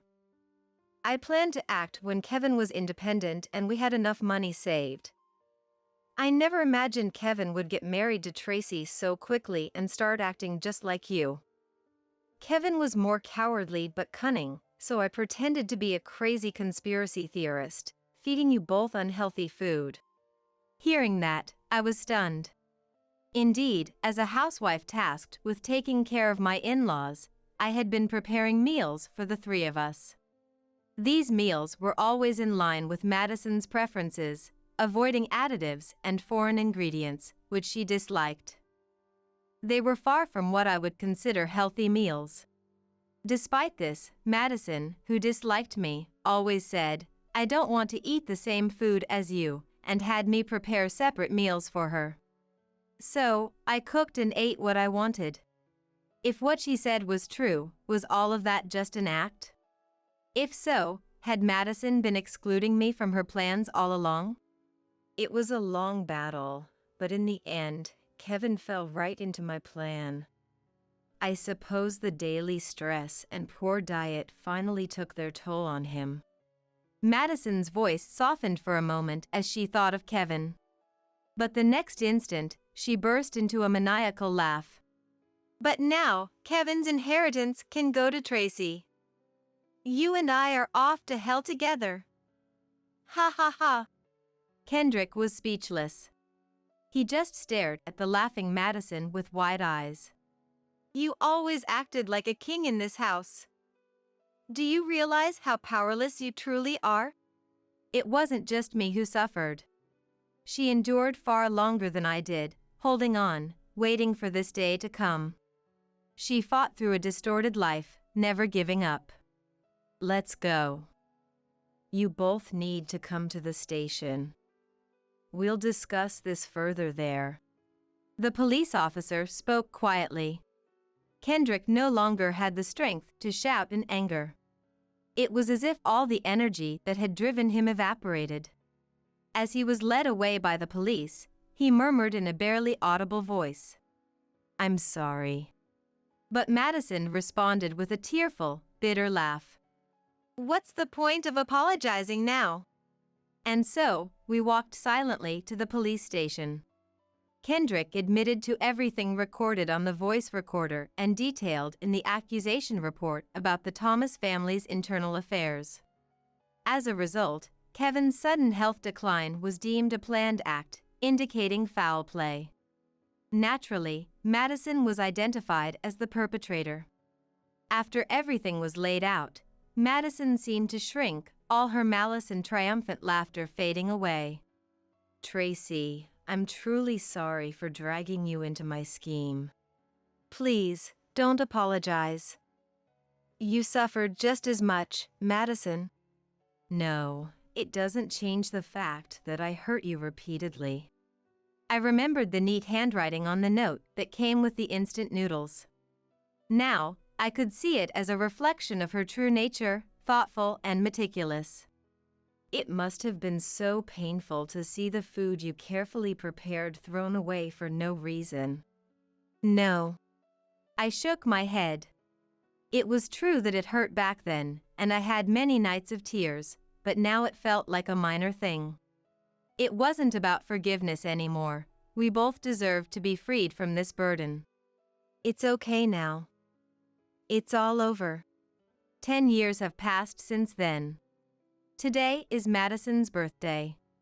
Since that time, I gathered my courage and started working. I was fortunate enough to find a warm and supportive workplace, allowing me to lead an independent life.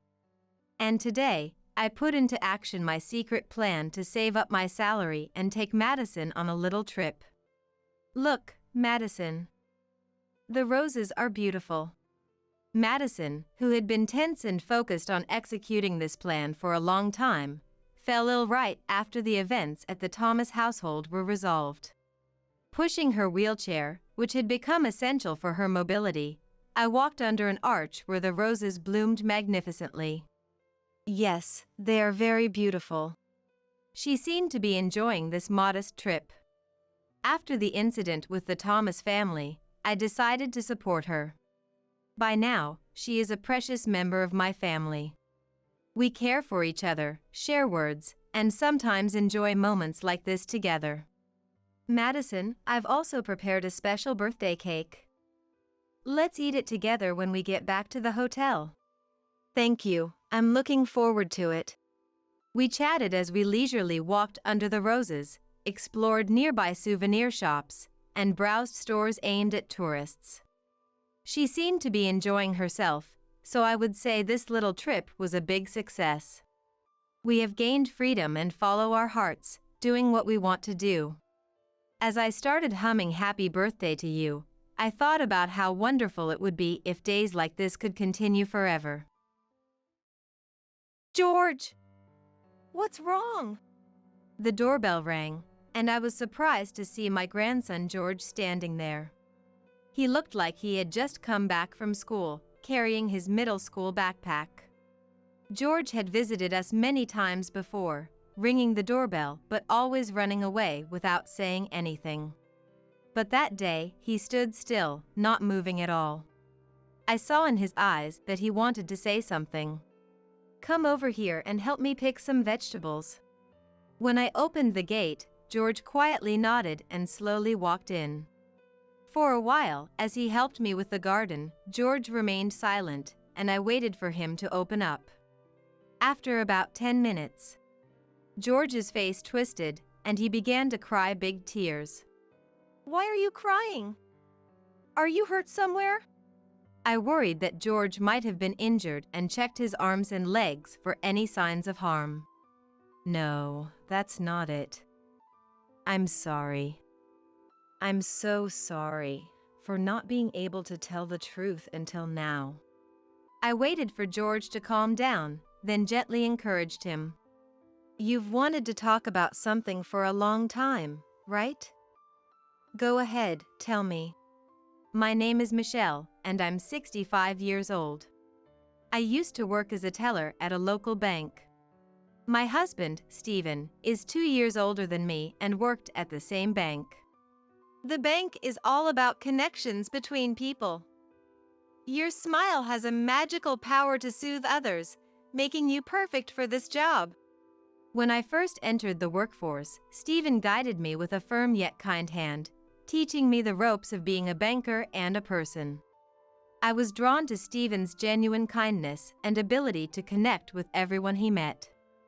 Stephen was highly respected at the bank and eventually rose to the position of branch manager. Michelle, we've got a great crop of eggplants this year.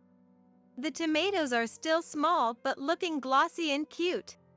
After retiring from the bank, we cultivated a small garden in our backyard, living a modest life while growing vegetables as a hobby. At the end of May, our only son, Nicholas, who had already started his own family, visited us with his wife, Cynthia, and our grandson, George. Nicholas had graduated from college, joined a company in the city, and 5 years later brought his fiancée, Cynthia, to visit us once. After that, we only received a letter announcing George's birth, and for 15 years, we had no contact. What have you been doing? Not showing up for Christmas or summer vacations. At least call sometimes. Stephen's voice, trained from his time as a branch manager, boomed through the small house entrance. I'm sorry, Dad. Work has been so busy that I didn't have time to reach out. Stephen, calm down. You're scaring Cynthia.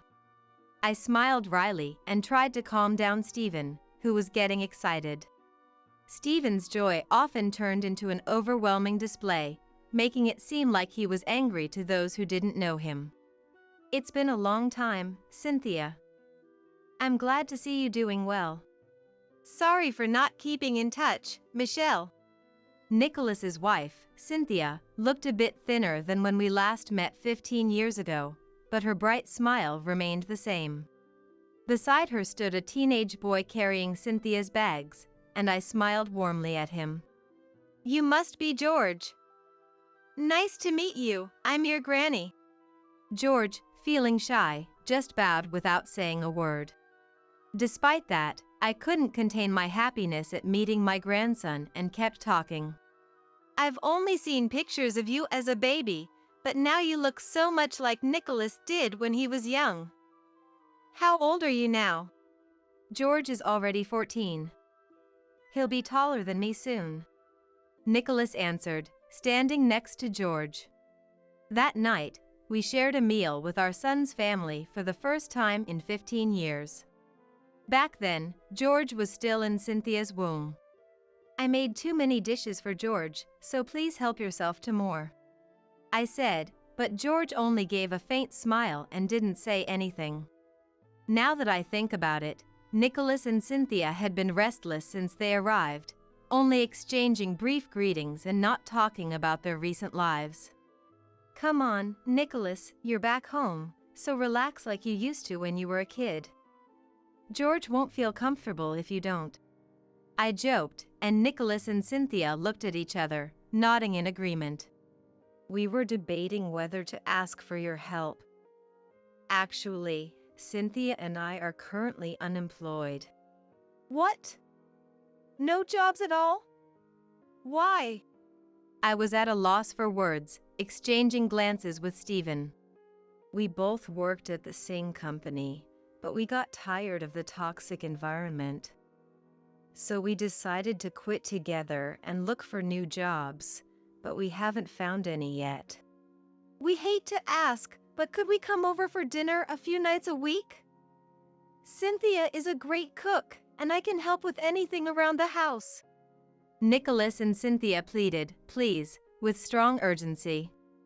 Of course, seeing our son and grandson every day would be wonderful, but... Look up! Do you have any leads on new jobs? George is in middle school. You'll need money for school fees and college prep. Let's not go overboard, Stephen said, chuckling as he tried to calm my worries.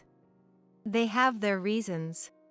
Stephen looked at our son and his family and said, Like Michelle, I'm not overlooking your situation. But family helps each other in tough times. You can always come here for meals. He then smiled warmly and turned to me. Is that okay with you, Michelle? If Stephen says so. I couldn't say all my worries were gone, but I decided to follow Stephen's lead. With Stephen's permission, our son's family started coming over 2 or 3 times a week. Nicholas and Cynthia spent their days working part-time jobs and searching for new employment. Seeing Nicholas sighing while staring at his account balance made me want to reach out and help. Is everything okay? If it's too hard, don't push yourselves. You can live with us if you need to. Don't worry, Mom. We'll keep trying a bit longer. Nicholas's smile reassured me, and I chose to believe him. By mid-June. Do you have an early start tomorrow? The rain is getting heavier, so if you have time, stay over tonight. Stephen suggested, and Nicholas hesitated. We don't want to impose. Exchanging glances with Cynthia, he added. If it's not too much trouble. So, our son's family started staying overnight. Whenever George came over, he often kept his head down and remained silent. George, is something bothering you? Then Nicholas said, That's right, and stepped between George and me. George did poorly on a test recently and got scolded by his teacher. He's been really down about it ever since. I see. So, George, you inherited your struggle with studies from Nicholas. It's all his fault. Which means it's my fault. Stephen's joke made George nod slightly, but I couldn't help feeling that George was just trying to please Nicholas. Around this time, George began visiting our house almost daily, even when he wasn't staying over. He would ring the doorbell and then just stand there, watching us silently. But when I greeted him, George would run off to the bus stop in surprise. Seeing his school backpack, I figured it was on his way home from school. What's going on with George? Concerned about George's odd behavior, I talked to Stephen. Don't worry too much. At 14, it's not unusual for him to have a few problems he can't talk about. That's true, but... Even in the pouring rain, George took the bus every day to our house, and I couldn't shake the feeling that there was a significant reason behind his actions. In early July, the days were oppressively hot and humid. Around midnight, I woke up to a noise. I heard what sounded like footsteps from the next room and held my breath. Did I lock up properly? I replayed my memory several times. Before bed, I always checked the locks first, and Stephen double-checked the same places. Even if I missed something, meticulous Stephen wouldn't have. I grabbed my smartphone from the nightstand and cautiously opened the bedroom door. Using the faint light from my phone, I illuminated the room, but nothing seemed out of place. Maybe it was my imagination? Stephen, who was sleeping beside me, also woke up. What's wrong? I thought I heard something, but it must have been nothing. I made sure everything was locked. Want to check again? We don't want to wake Nicholas and his family. Let's go back to bed. Neither Stephen nor I gave it much thought and returned to sleep. Sometime later. Hurry up! George, you don't need to wash your face, just grab your stuff. The sound of hurried footsteps and our son and daughter-in-law's voices woke me up. It was pitch dark outside, not even a sliver of moonlight. Fully awake, I got out of bed and headed to the living room where Nicholas and Cynthia were. The clock showed it was just past 4 a.m. You're up early. What's the rush? My voice startled Nicholas, making him drop his duffel bag. The bag's contents were heavy, and it hit the floor with a dull thud. Mom, what are you doing up so early? That's what I should be asking you. What's with the bag? Nicholas hurriedly picked up the bag and hid it behind his back. It's nothing. It's just something important for work. That's right. It's nothing you should worry about. Cynthia added with a nervous laugh. Work. Wait, did you find a new job? Yes. I just got a call from, a friend from college. They want me to start immediately. Nicholas rambled, and Cynthia nodded along, saying, "Yeah, that's right." Congratulations! But is it so urgent? Can't you stay for breakfast? We have a meeting first thing in the morning, and it's far away, so breakfast isn't an option. Just then, Stephen woke up and joined us. "This is sudden. Are you sure this job is trustworthy?" Stephen's concern came through, a habit from his days as a branch manager. "Dad, you've always worried too much." This is a company run by a college senior, and everyone there is kind. "There's no problem." All right then. If you're confident. With Stephen's acceptance, Nicholas looked relieved. We have to go now. Nicholas and Cynthia hurried to the door. But George stood still, not moving. Come on! Let's go! Nicholas grabbed George's arm and pulled him outside. Does George have to go? It's almost summer vacation. He can stay with us. We appreciate it, Michelle, but we don't want to trouble you further, Cynthia said, taking the bag from Nicholas and heading to the car. Nicholas pulled George's arm harder, scolding him. Stop it! We watched helplessly as they drove away. At least Nicholas and Cynthia found work. We should support them quietly, Stephen said. Yes, but... Stephen's straightforward support contrasted with my lingering concern for George. 3 days later in the afternoon, I was harvesting vegetables in the garden. After an hour of work, I took a break in the living room with a cup of coffee when the doorbell rang. I opened the door, expecting a delivery, and was surprised to see George. George! What are you doing here? I tried to hide my excitement and surprise. Usually, George would run off when I greeted him, but today he stood still. Why don't you come in instead of standing there? I saw in his eyes that he wanted to talk. Come help me pick some vegetables. Would you like to? George hesitated, looking at me silently. Stephen's out with friends. It would help me if you could step in for him. When I opened the gate and gestured for him to come in, George nodded quietly and walked in slowly. For a while, George helped with the garden in silence, and I waited for him to open up. After about 10 minutes, I noticed a black snake near George's feet. The snake was ready to strike, and George hadn't noticed it yet. George, watch out! I immediately pushed George away. The snake lunged and bit my arm. George finally noticed the snake and let out a small gasp. Wow. But when he saw that I had been bitten, realizing I'd been bitten, he shouted, Get away from my granny! And chased the snake away with a stick. As he tried to chase it further, I stopped him. Thank you, that's enough. The snake must have been scared of getting stepped on. I smiled, trying to ease George's fear. But, Granny, you got bitten. That snake isn't venomous. I'll be fine. George seemed to collapse in relief, sitting down on the ground. Why did you protect me? George looked at me with a puzzled expression, and I asked him back. Why would you ask that? You're my precious grandson, of course I would help you. Immediately after, George's face crumpled, and he began to shed big tears. Why are you crying? Are you hurt somewhere? I worried that George might be injured and checked his arms and legs for any signs of harm. No, it's not that.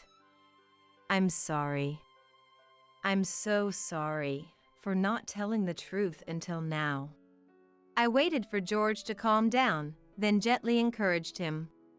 You've wanted to talk about something for a long time, right? Go ahead, tell me.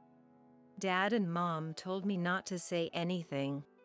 With that, George slowly took off his shirt, revealing his back. There were numerous scrapes and bruises, and I was speechless at the sight. These marks. Did Nicholas do this? George nodded and began to tell me everything that had happened. After losing their jobs, my son and his wife became addicted to gambling and would take out their frustrations on George. George revealed that the real reason they came close to us was because of the safe Stephen had in his room. Stephen had converted some of his savings into gold bars and kept them in the safe for retirement. Nicholas and Cynthia had planned to steal the gold bars. I overheard their conversation. They threatened me, saying I knew what would happen if I told you. Threatened by Nicholas, George couldn't tell us the truth and had been suffering alone.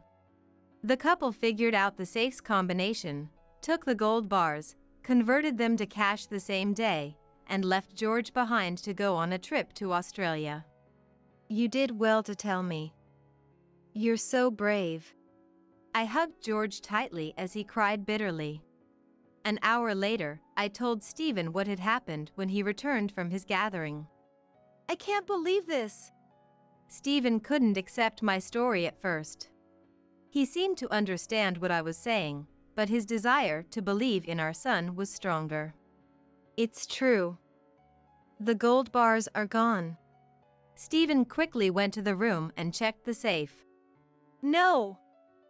But that doesn't prove they did it. Someone from outside could have broken in. Remember, you said you heard strange noises that night.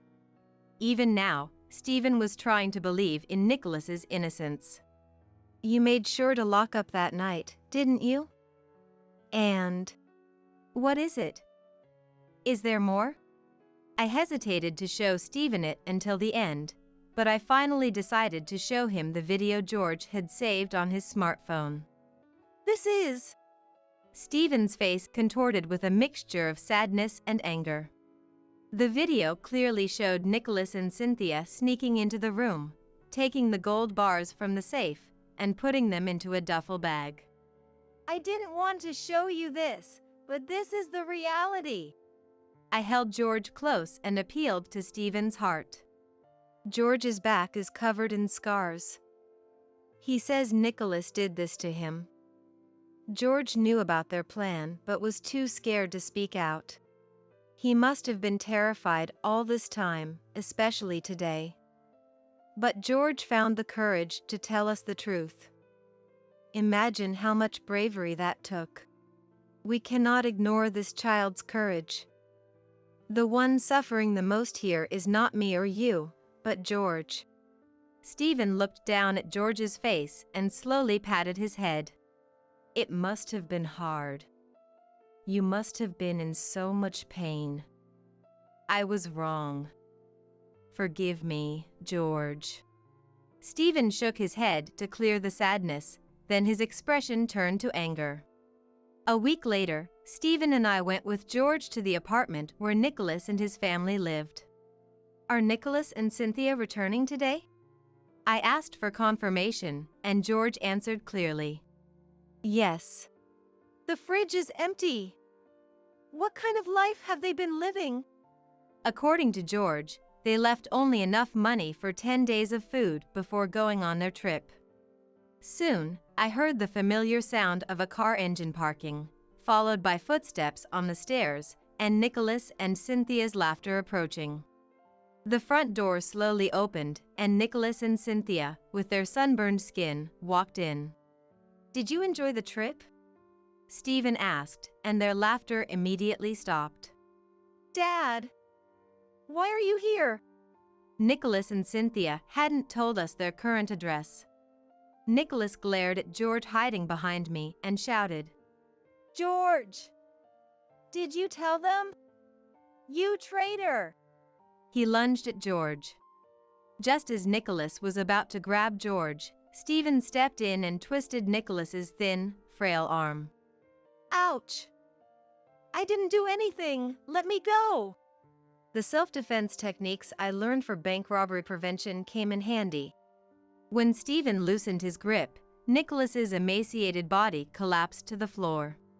How does it feel to go on a trip with money you stole from someone else? Stole? What are you talking about? Nicholas tried to bluff, but Stephen said, Why don't you just admit it? And showed the footage George had secretly recorded.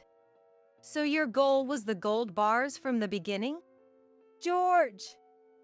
You know what will happen to you later. Cynthia shouted, causing George to tremble. So that's how you've been hurting this child. But that ends today. You're going to confess everything you've done. Nicholas, intimidated by Stephen's glare, lost the will to argue and began to explain. Both Nicholas and Cynthia had a penchant for gambling. Initially, they used their allowance to relieve work stress. However, after experiencing a significant win, they couldn't stop, eventually falling into insurmountable debt. In the end, I abused my position in accounting and embezzled company funds, which led to our dismissal. We had no choice. No choice? The problem started when you got into debt from gambling. You should have been more responsible as parents before it got that far. Stephen's stern words left them hanging their heads. Dad, please. We'll change and work hard from now on, so please don't report us to the police. Nicholas apologized deeply, and seeing this, Cynthia hurriedly followed his lead. Stephen looked at me and then at George. George, what do you want to do? I don't want Dad and Mom to get arrested. I just want them to go back to being the kind people they used to be.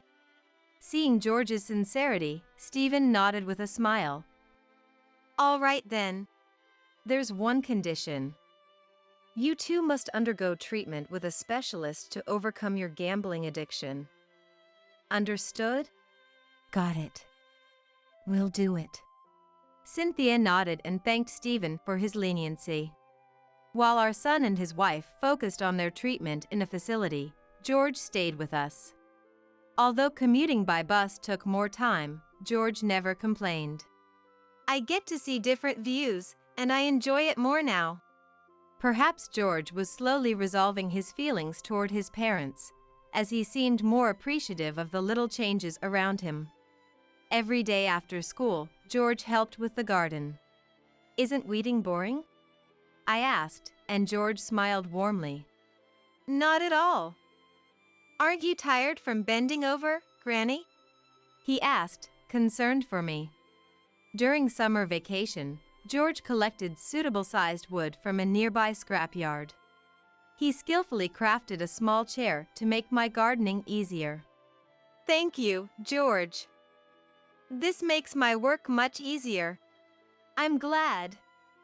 I'll make you something even better next time. As school started, George became more energetic. During dinner, George enthusiastically shared stories about his day at school. Some people pay to experience farming. When I told my friends I help in Granny's garden, they were jealous. That's great. Next time, bring your friends over. I'll make some special vegetable curry. Awesome. But maybe without the bitter melon. Stephen laughed heartily. What's this? George's taste buds are still childish.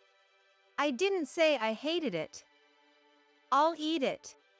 George pouted, defending himself against Stephen's teasing. They were more like friends than grandfather and grandson.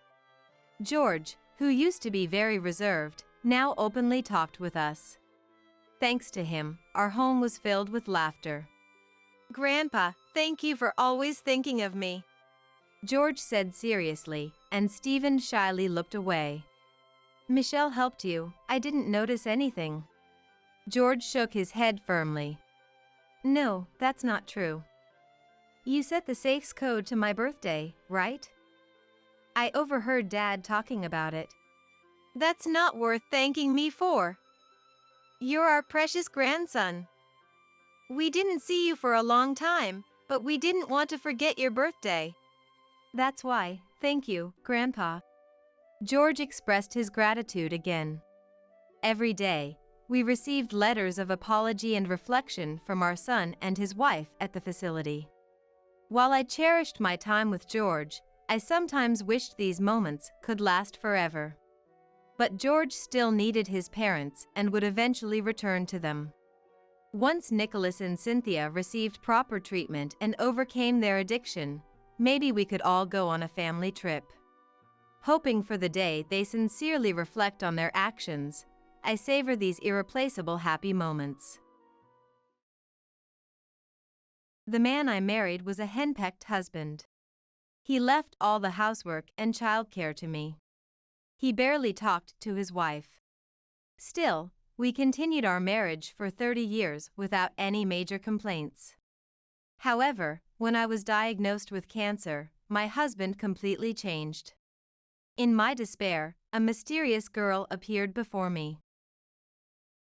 I am Catherine, 52 years old. I have never thought of myself as lucky in my life. I have never won any prizes in sweepstakes, and I always got nothing in lotteries. On school trips, it always rained, and unlucky things often happened to me alone. Thanks to that, I became cautious and careful. But maybe some people get into strange things to escape the negative loop. I am naturally an optimist, so I have always thought that good things would happen eventually if I kept living. I tried to live honestly and diligently without relying on luck, and even my misfortunes were minor enough to laugh about or use as stories. After graduating from high school, I got a job at a local small business and started working in accounting. That's where I met my husband, Mike. He was 6 years older than me and worked in accounting at the company. He kindly took care of me as a newbie, and I was impressed by his gentle and serious nature. He proposed to me when I was 22, and we decided to get married. The biggest misfortune of my life happened just before our wedding when my parents died in a car accident. The other driver was an unlicensed minor who didn't have insurance. Of course, there was no compensation, and my parents didn't have life insurance, so I used the money they had saved for my wedding for their funeral. Being an only child, I wished I had siblings to share my grief and consult with. My fiancé, Mike, was very supportive and helped me a lot.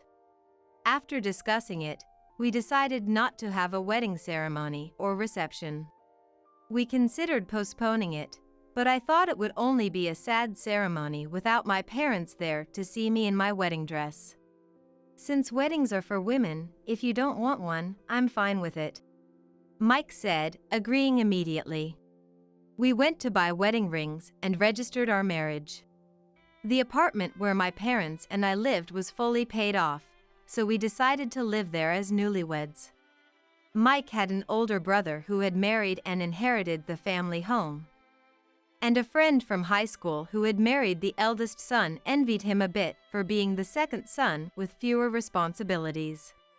I feel bad saying this, but it's lucky not to have to pay rent, Mike said. He probably didn't mean it maliciously, and maybe I would have felt the same way decades later. But it was a painful remark for me, having just lost my parents. When someone who had always been there suddenly isn't, it creates a huge sense of loss. Everywhere in the house, memories of their presence come flooding back.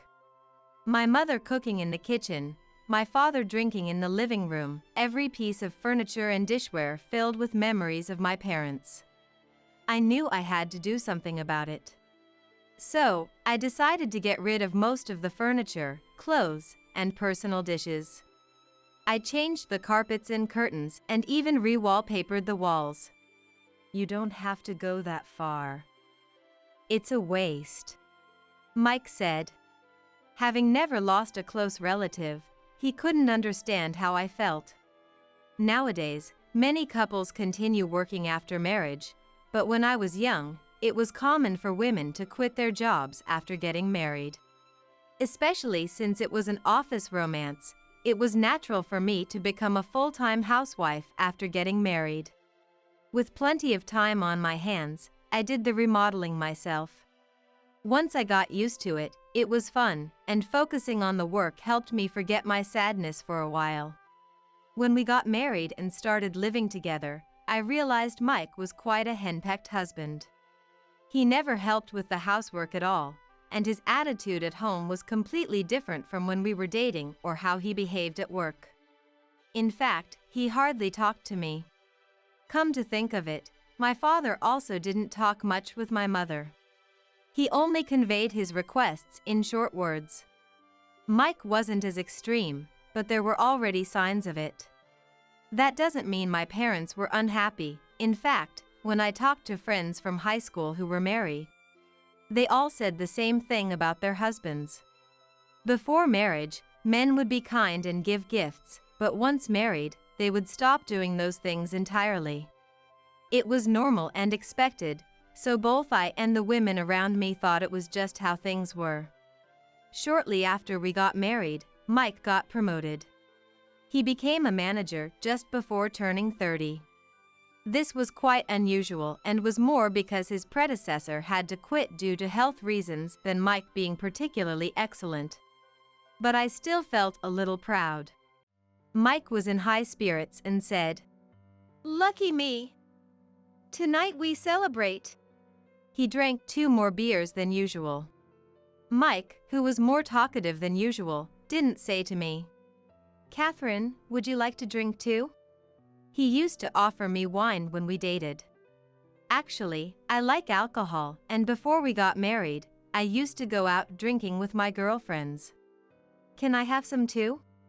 When I said that, Mike poured beer into a glass for me and said, "Sure, but don't drink too much. Drunk women are embarrassing." The beer I hadn't had in a while tasted a bit bitter. Mike said his promotion was lucky, but it was because his predecessor quit due to health issues. And the reason we didn't have to pay rent was because my parents passed away. Maybe someone's good luck comes at the expense of someone else's misfortune. I vaguely thought about that. And I remember thinking that I didn't want to see Mike being happy about someone else's misfortune. My minor misfortunes continued as usual. Limited edition sweets sold out just before I could buy them, items I ordered arrived broken, and my favorite products always seemed to disappear. I really liked that soda, but it hasn't been sold at convenience stores or supermarkets recently. When I lamented, "Convenience stores and supermarkets track their data, so they probably stop stocking items that don't sell. That means the things you like aren't popular with the general public." Mike said, "What? Does that mean my tastes and preferences are out of sync with the general public?" That was more shocking than being unlucky. And I realized. Mike, who was usually quiet, became talkative only when complaining about me or pointing out my mistakes. Why is that? But maybe that's just how it is. As I was thinking and going about my days, I found out I was pregnant. It was our first year of marriage. Nowadays, men are encouraged to take paternity leave, but back then, housework and childcare were considered women's work, and it was the norm. Since I was a housewife, that was fine. But what was terrible was the husbands who forced all the housework onto their wives, even though their wives were also working. Some men even said, "You can work if you want, but don't slack off on the housework. I earn enough for us to live on, so why do you want to work? It hurts my pride." That might be what they thought. Of course, the times were different then. During my pregnancy, even when I had severe morning sickness and no appetite of my own, I still prepared meals for Mike while fighting nausea. Even as my belly grew and everything became more challenging, I never slacked off on the cleaning. Since he took it for granted, he never once said thank you. He never complimented my cooking, but if I made even a slight mistake, he would complain throughout the entire meal.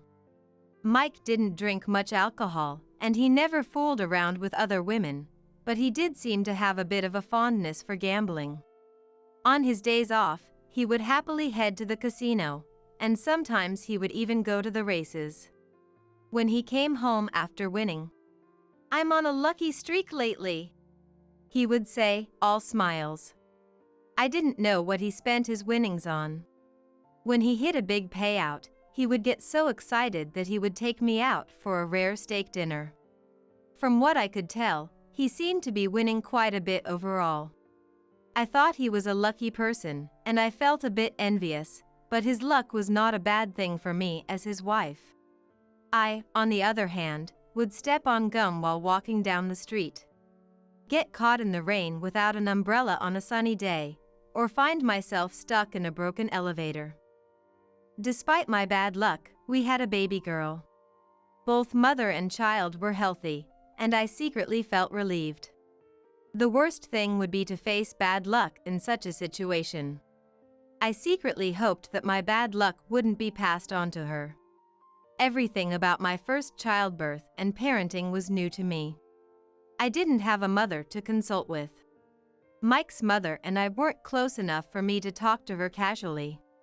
It wasn't an era where you could just search the internet for any information you needed. I bought parenting books and magazines and listened to friends who had given birth before me, figuring out how to take care of the baby by trial and error. It seemed that our daughter was a bit difficult, not sleeping well and waking up at the slightest disturbance to cry loudly.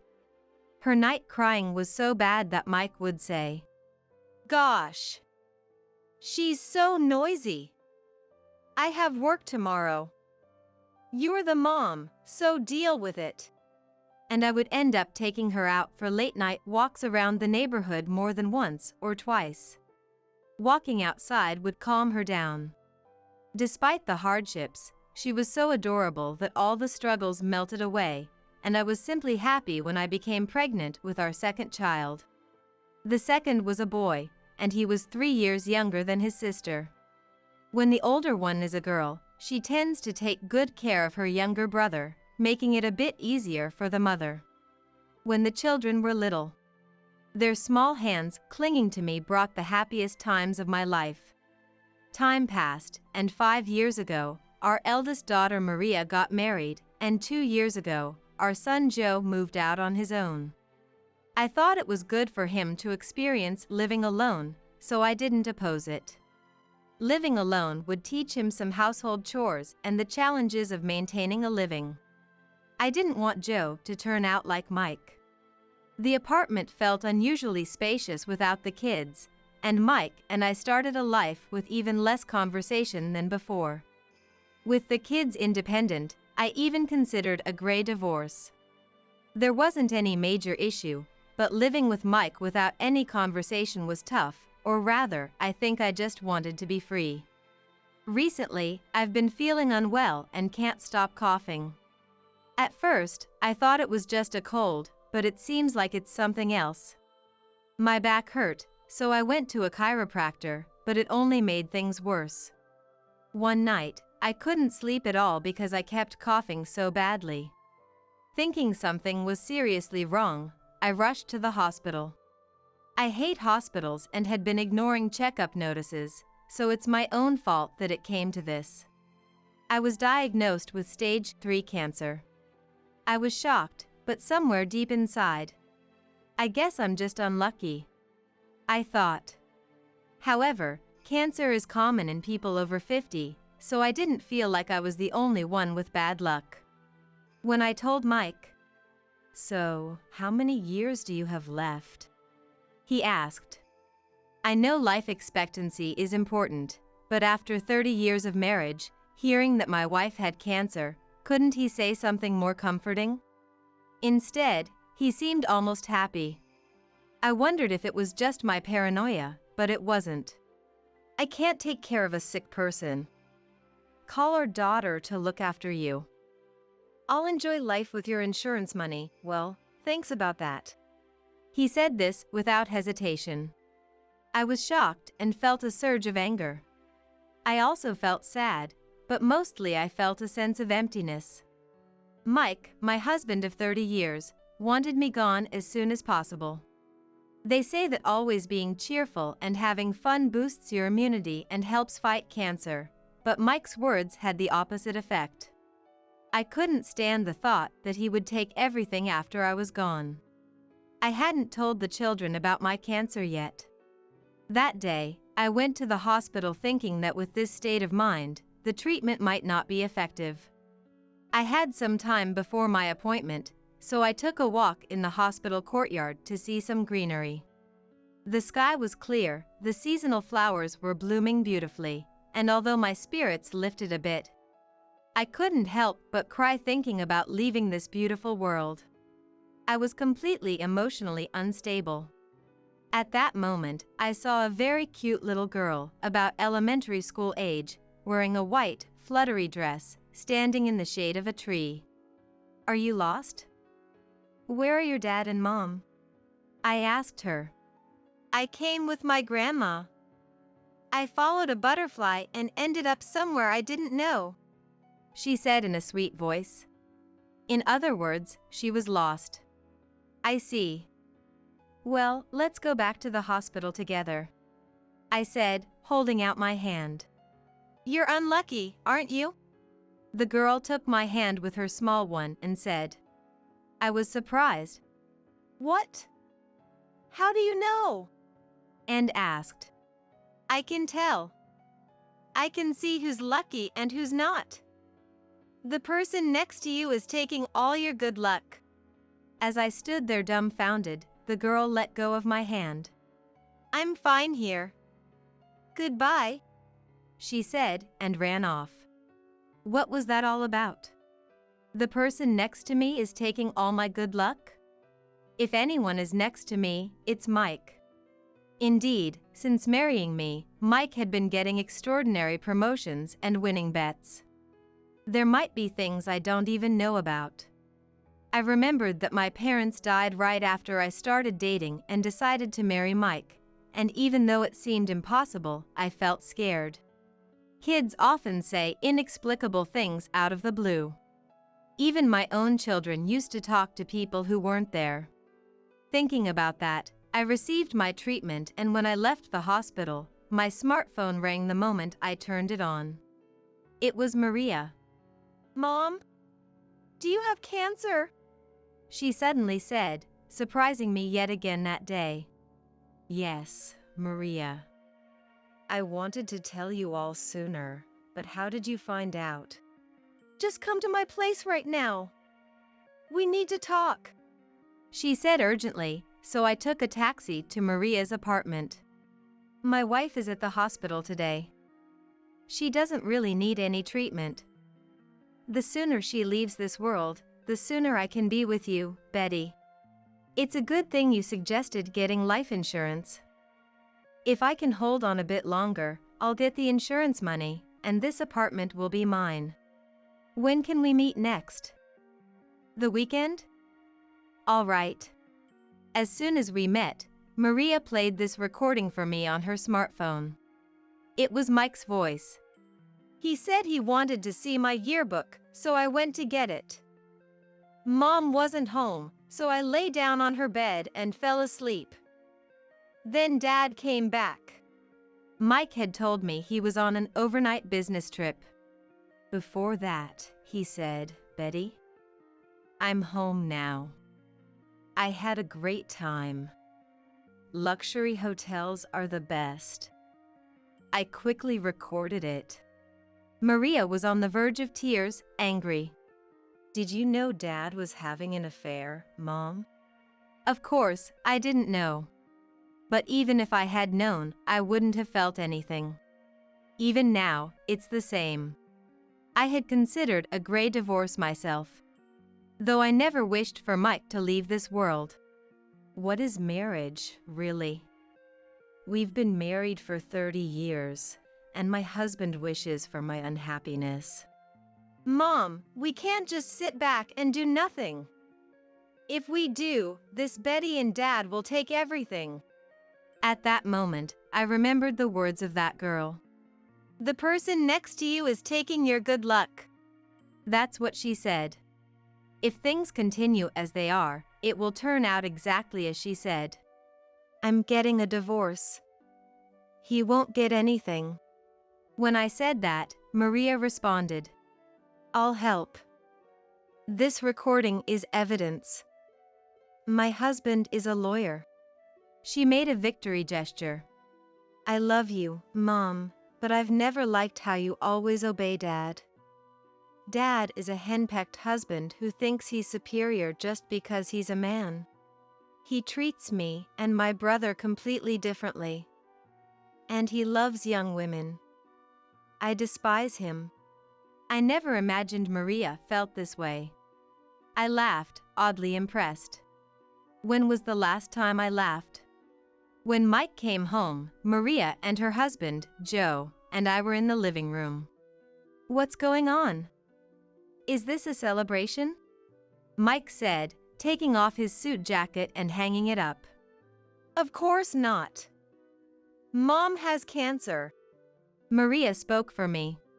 The fact that a celebration was his first thought made me even angrier. My apologies.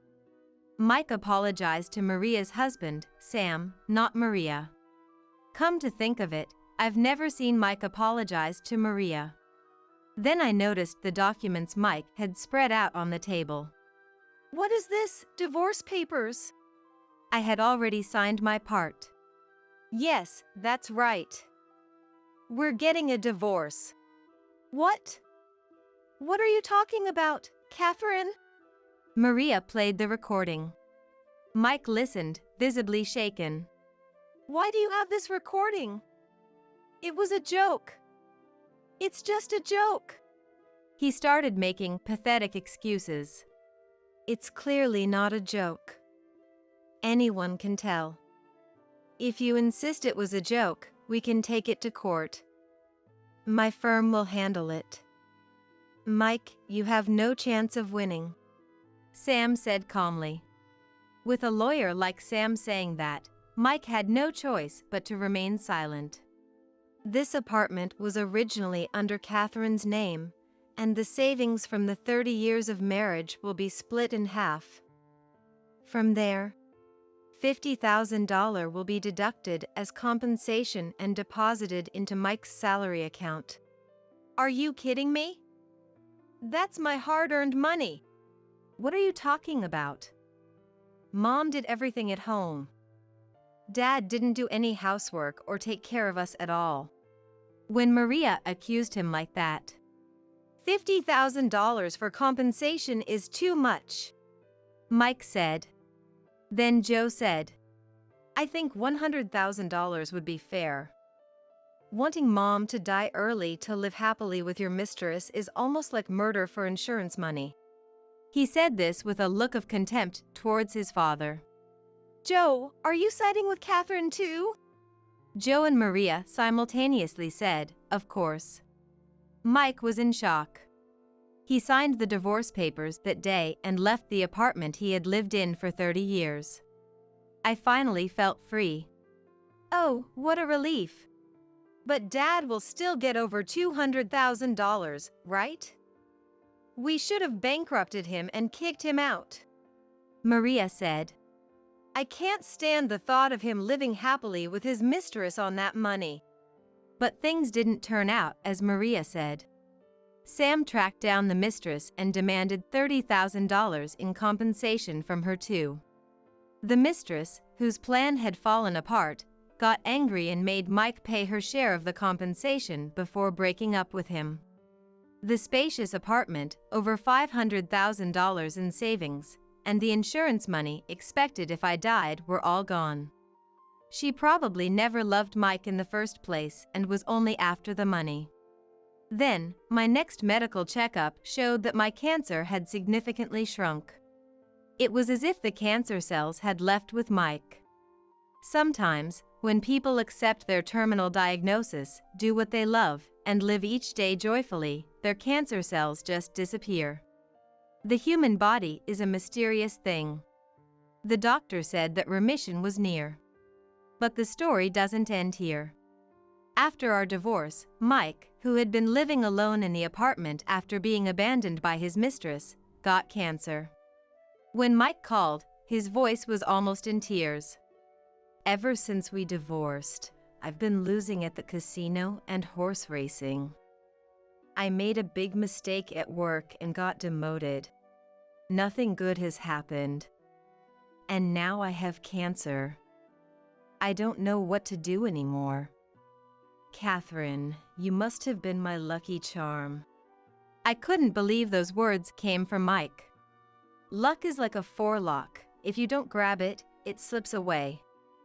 You let go of the hand you once held, Mike. I hung up the phone after saying that. My cancer had mysteriously disappeared.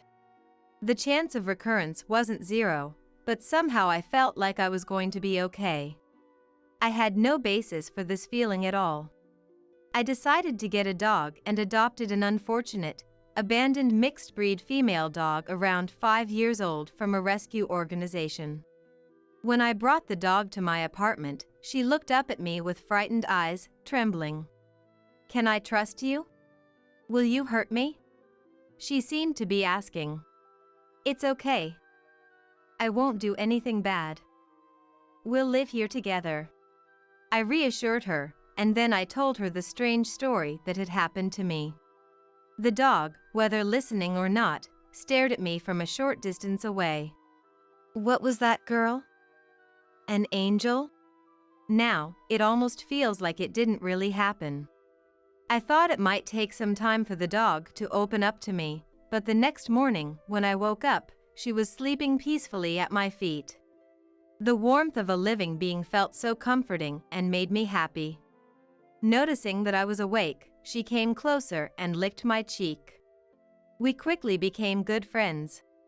Our daily walks became a routine, and I started meeting more people walking their dogs. Recently, I've been thinking about starting to volunteer for dog and cat rescue organizations. My beloved dog's name is Lucky. People say that siblings are the beginning of otherness, but I don't want it to be that way.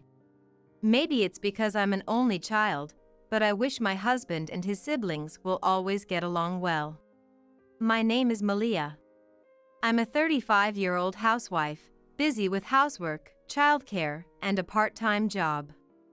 It's been nearly 10 years since I married my husband Albert, who I met at work. We've been blessed with 2 children during this time. Albert has always been kind, a loving husband and doting father ever since we were dating. Our family gets along very well. Every day is ordinary, but peaceful and happy. Then one day, a storm blew into our lives. The cause of this storm was my BIL's fiancée. We met her for the first time last Christmas, and she was a bit of an unusual presence. It didn't bother me that she did nothing at my in-laws' house. After all, she wasn't my BIL's wife yet, and my in-laws are not the type to demand help just because she's a daughter-in-law. As a person, I helped my MIL out. Albert naturally helped as well. My FIL and BIL entertained the children. Amidst all this, my BIL's fiancée spent the whole time on her mobile phone. Even when greeting us for Christmas, she had her mobile phone in one hand, and during meals, she stared at her phone screen. There was no conversation beyond the initial greetings.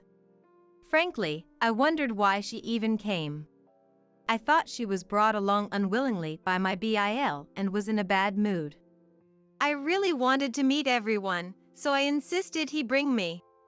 But she had said during the initial greetings. She insisted on coming, yet ended up just holding her mobile phone the whole time.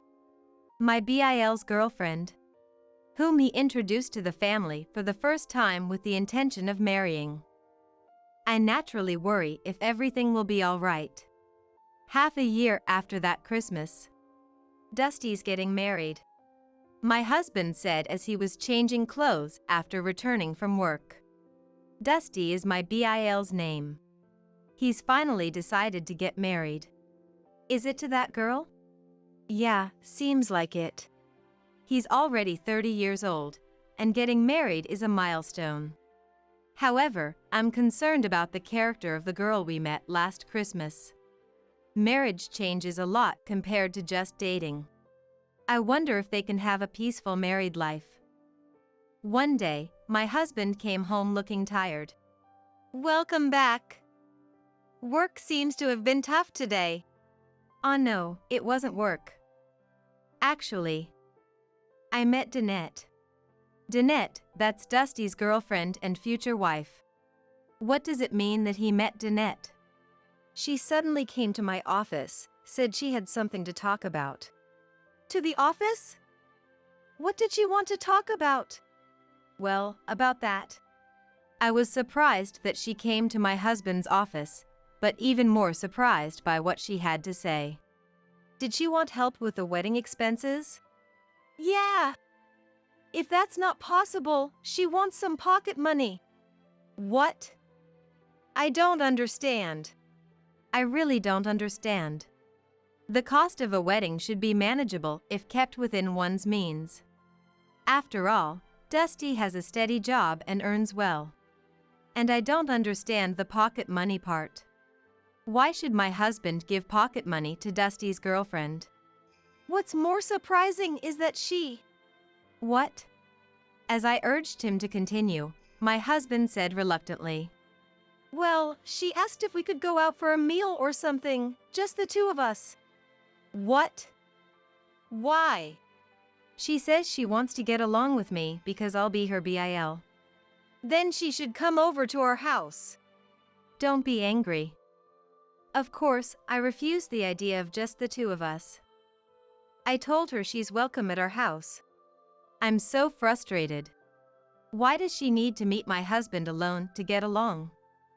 She and Dusty should just come to our house. The person who just fiddled with her mobile phone the whole time at Christmas is now saying this. Both the financial assistance and the meal. I couldn't stay silent about this and decided to talk to Dusty. I called him over to discuss something. I told Dusty everything about Danette's behavior. But Danette would never say such a thing, he said, unwilling to believe it. Of course, he would think so. His fiancée asking his brother for financial help and pocket money, and even suggesting they meet alone. Who would believe such a story? But this is true. I believe Danette, Dusty said firmly, as my husband explained with a troubled look. Trusting your partner is important when getting married. You shouldn't marry someone you can't trust. It's normal to believe and cherish your fiancé over your own brother. I only heard this story from my husband, but I didn't hesitate to believe him. A marriage is built on trust. Dusty isn't at fault. In the end, he left our house a bit upset. Seeing his reaction, my husband and I talked it over. If nothing else happens, we won't say anything more. We just want his happiness. But that was the decision we made. Danette's actions didn't stop. Having quit her job because she was getting married, Danette must have been really bored. She started visiting my husband at his office during his lunch break almost every day. Messages on his mobile phone too. He asked the receptionist at his office not to let her through, and he ignored the messages. And he reported each incident to Dusty. But Dusty still didn't believe it. He was so smitten with Danette that he didn't want to believe what my husband was saying about her. How about we go out for a meal, just the two of us? Could you give your cute little sister some pocket money? I feel so lonely. If only Albert were by my side. Even after sending screenshots of these inappropriate messages to Dusty, he still didn't believe it. Then I got a call from Dusty. What kind of harassment is this, sending me such fake images? Do you really want to sabotage my happiness that much? He was furious. My husband, at risk of being disliked by his own brother, was very depressed. He was completely downcast by his brother's rebellion, as they had always been close. Unable to bear seeing my husband like this, I sent a message to Danette, asking her to stop harassing him. Her reply was shocking. What does it have to do with you? I couldn't believe she called me you. This marriage should be called off. I have a bad feeling that Dusty is going to be unhappy. But no matter what we said, Dusty wouldn't listen to my husband. Their brotherly relationship was deteriorating. My husband's lonely back was heartbreaking. I wanted to meet with Danette and have a discussion with the four of us, Dusty and us. But time passed without that happening. One day, after my husband had gone on a business trip, Dusty called our home phone. Surprised by the unusual call, I answered and heard a loud voice. Malia? Are you still at home? What are you doing?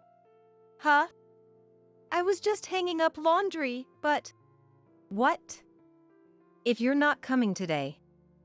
Danette said if she's not attending the wedding, you need to pay the cancellation fee. His words left me speechless. I struggled to process what I had just heard.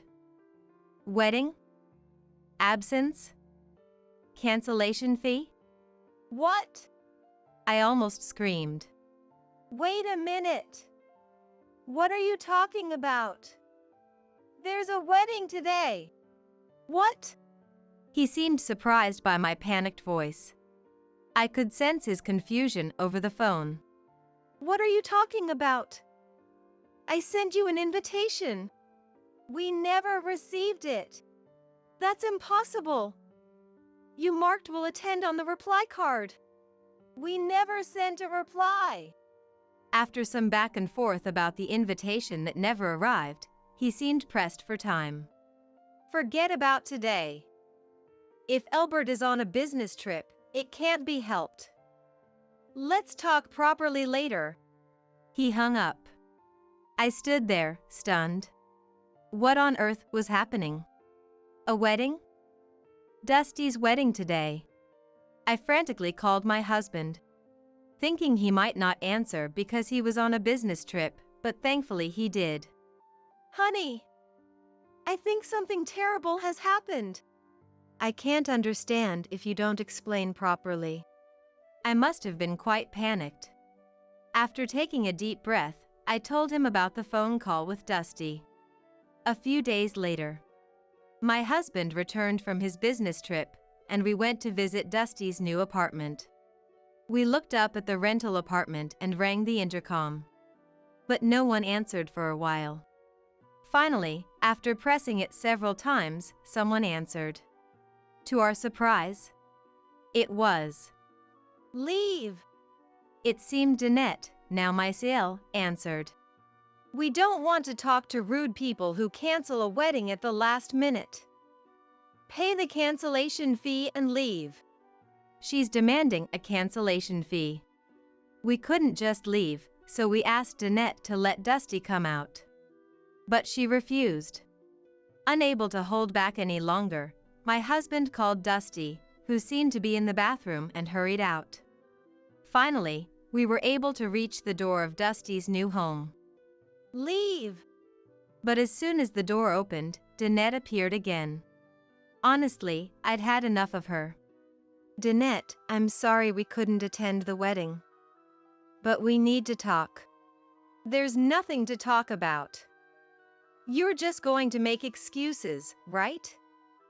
Don't think an apology will suffice after you embarrassed us at our wedding. We've brought the wedding gift we couldn't deliver. Please, come in. What a quick change of attitude. Her demeanor changed instantly upon seeing the money. My husband and I could only exchange wry smiles. Dusty, who hadn't been able to approach because Danette was blocking the door, hurried over. Albert! And Malia too! Dusty, we're sorry we couldn't be at your wedding. About that, why did you lie about not receiving the invitation? If you couldn't make it because of work, you could have just told me. We never received the invitation. That's impossible. The back and forth about the missing invitation began again. So, we decided to look at the reply postcard. Here it is.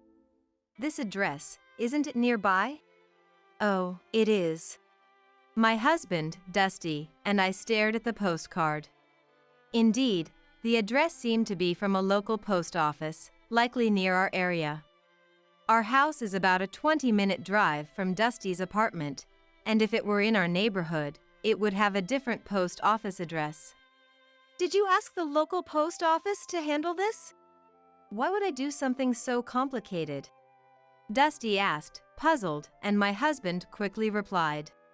Right, who would go through such trouble? By the way, who handled the invitations? Danette did.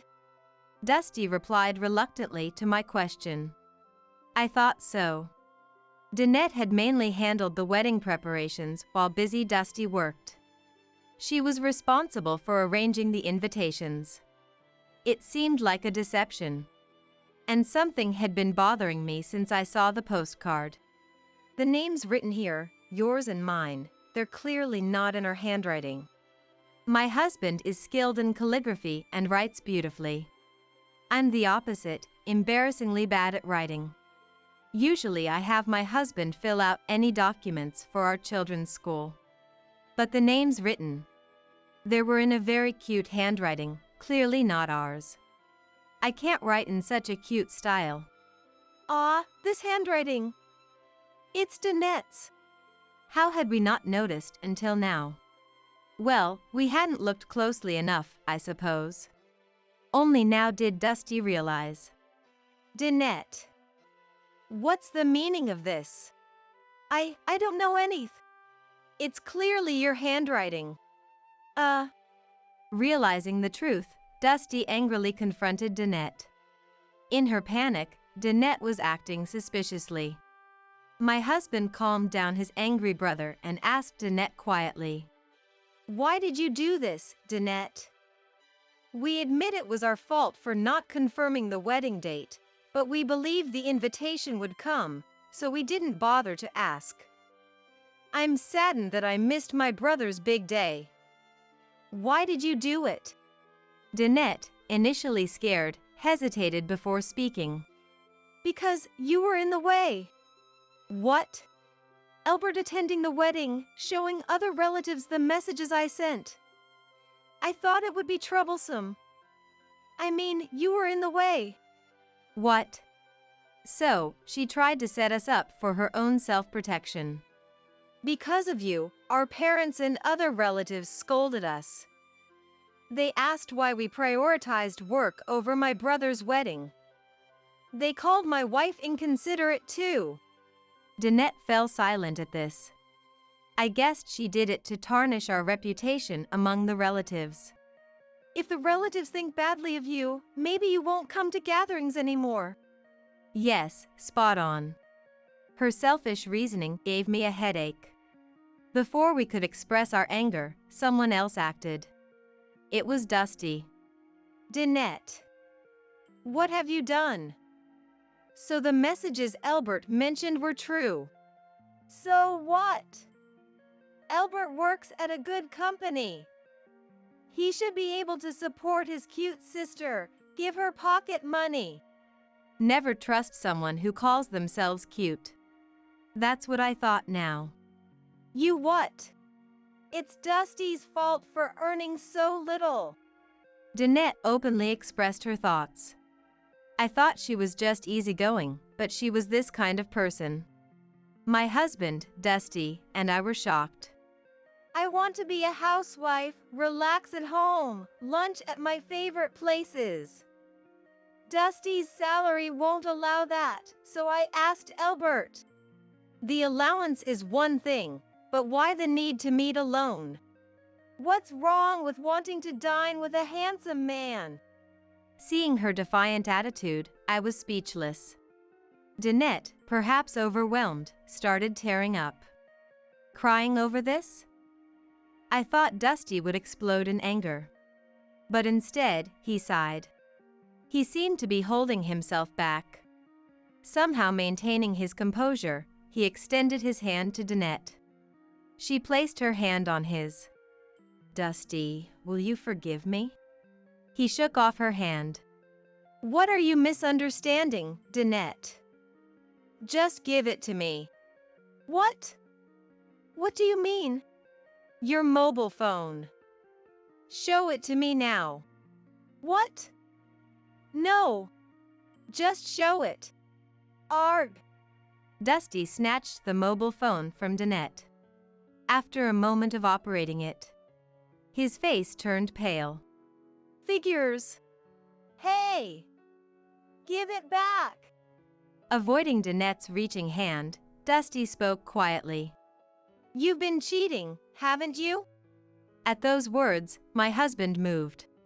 He held the mobile phone high, out of Danette's reach. With a similar height to Dusty, it was easy for him to take it.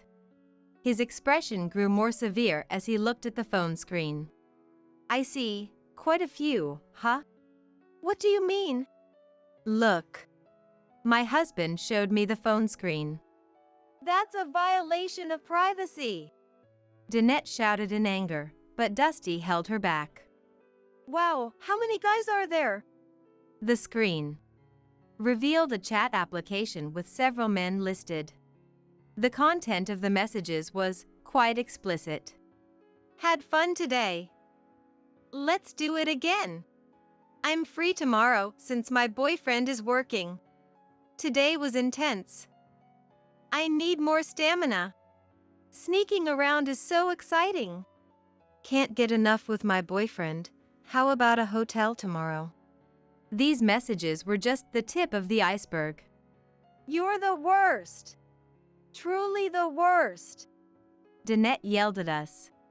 But I thought she was the lowest of the low. Danette finally fell silent under our glares. Dusty sighed. Never thought I'd be divorcing so soon after getting married. What? Divorce? Danette was the one who panicked at his words. I wanted to ask her.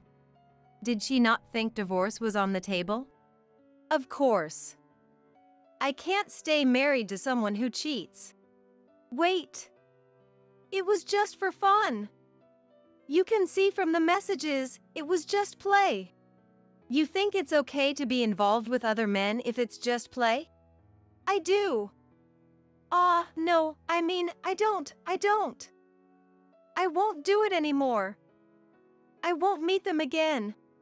Her slip of honesty made Dusty sigh again, who knows how many times that day. I know a lawyer, I'll introduce you. Thanks, Albert. A lawyer? My husband gently placed a hand on Dusty's shoulder. Dusty looked at my husband with a near tearful face. Danette screamed as if it was the end of the world. A sad ending for Dusty. I absolutely don't want a divorce. For Danette, it must have seemed like the end of the world. She caused her own storm and ruined everything. Such a busy woman. Later, Dusty came to our house after a while. While smiling and playing with our delighted sons, I've successfully divorced, he reported. His face looked refreshed. The numerous infidelities from before the marriage. Danette foolishly left messages and even photos in her phone, providing perfect evidence. The divorce ended with Dusty receiving compensation. Of course, Danette couldn't pay. Her parents deeply apologized and paid on her behalf.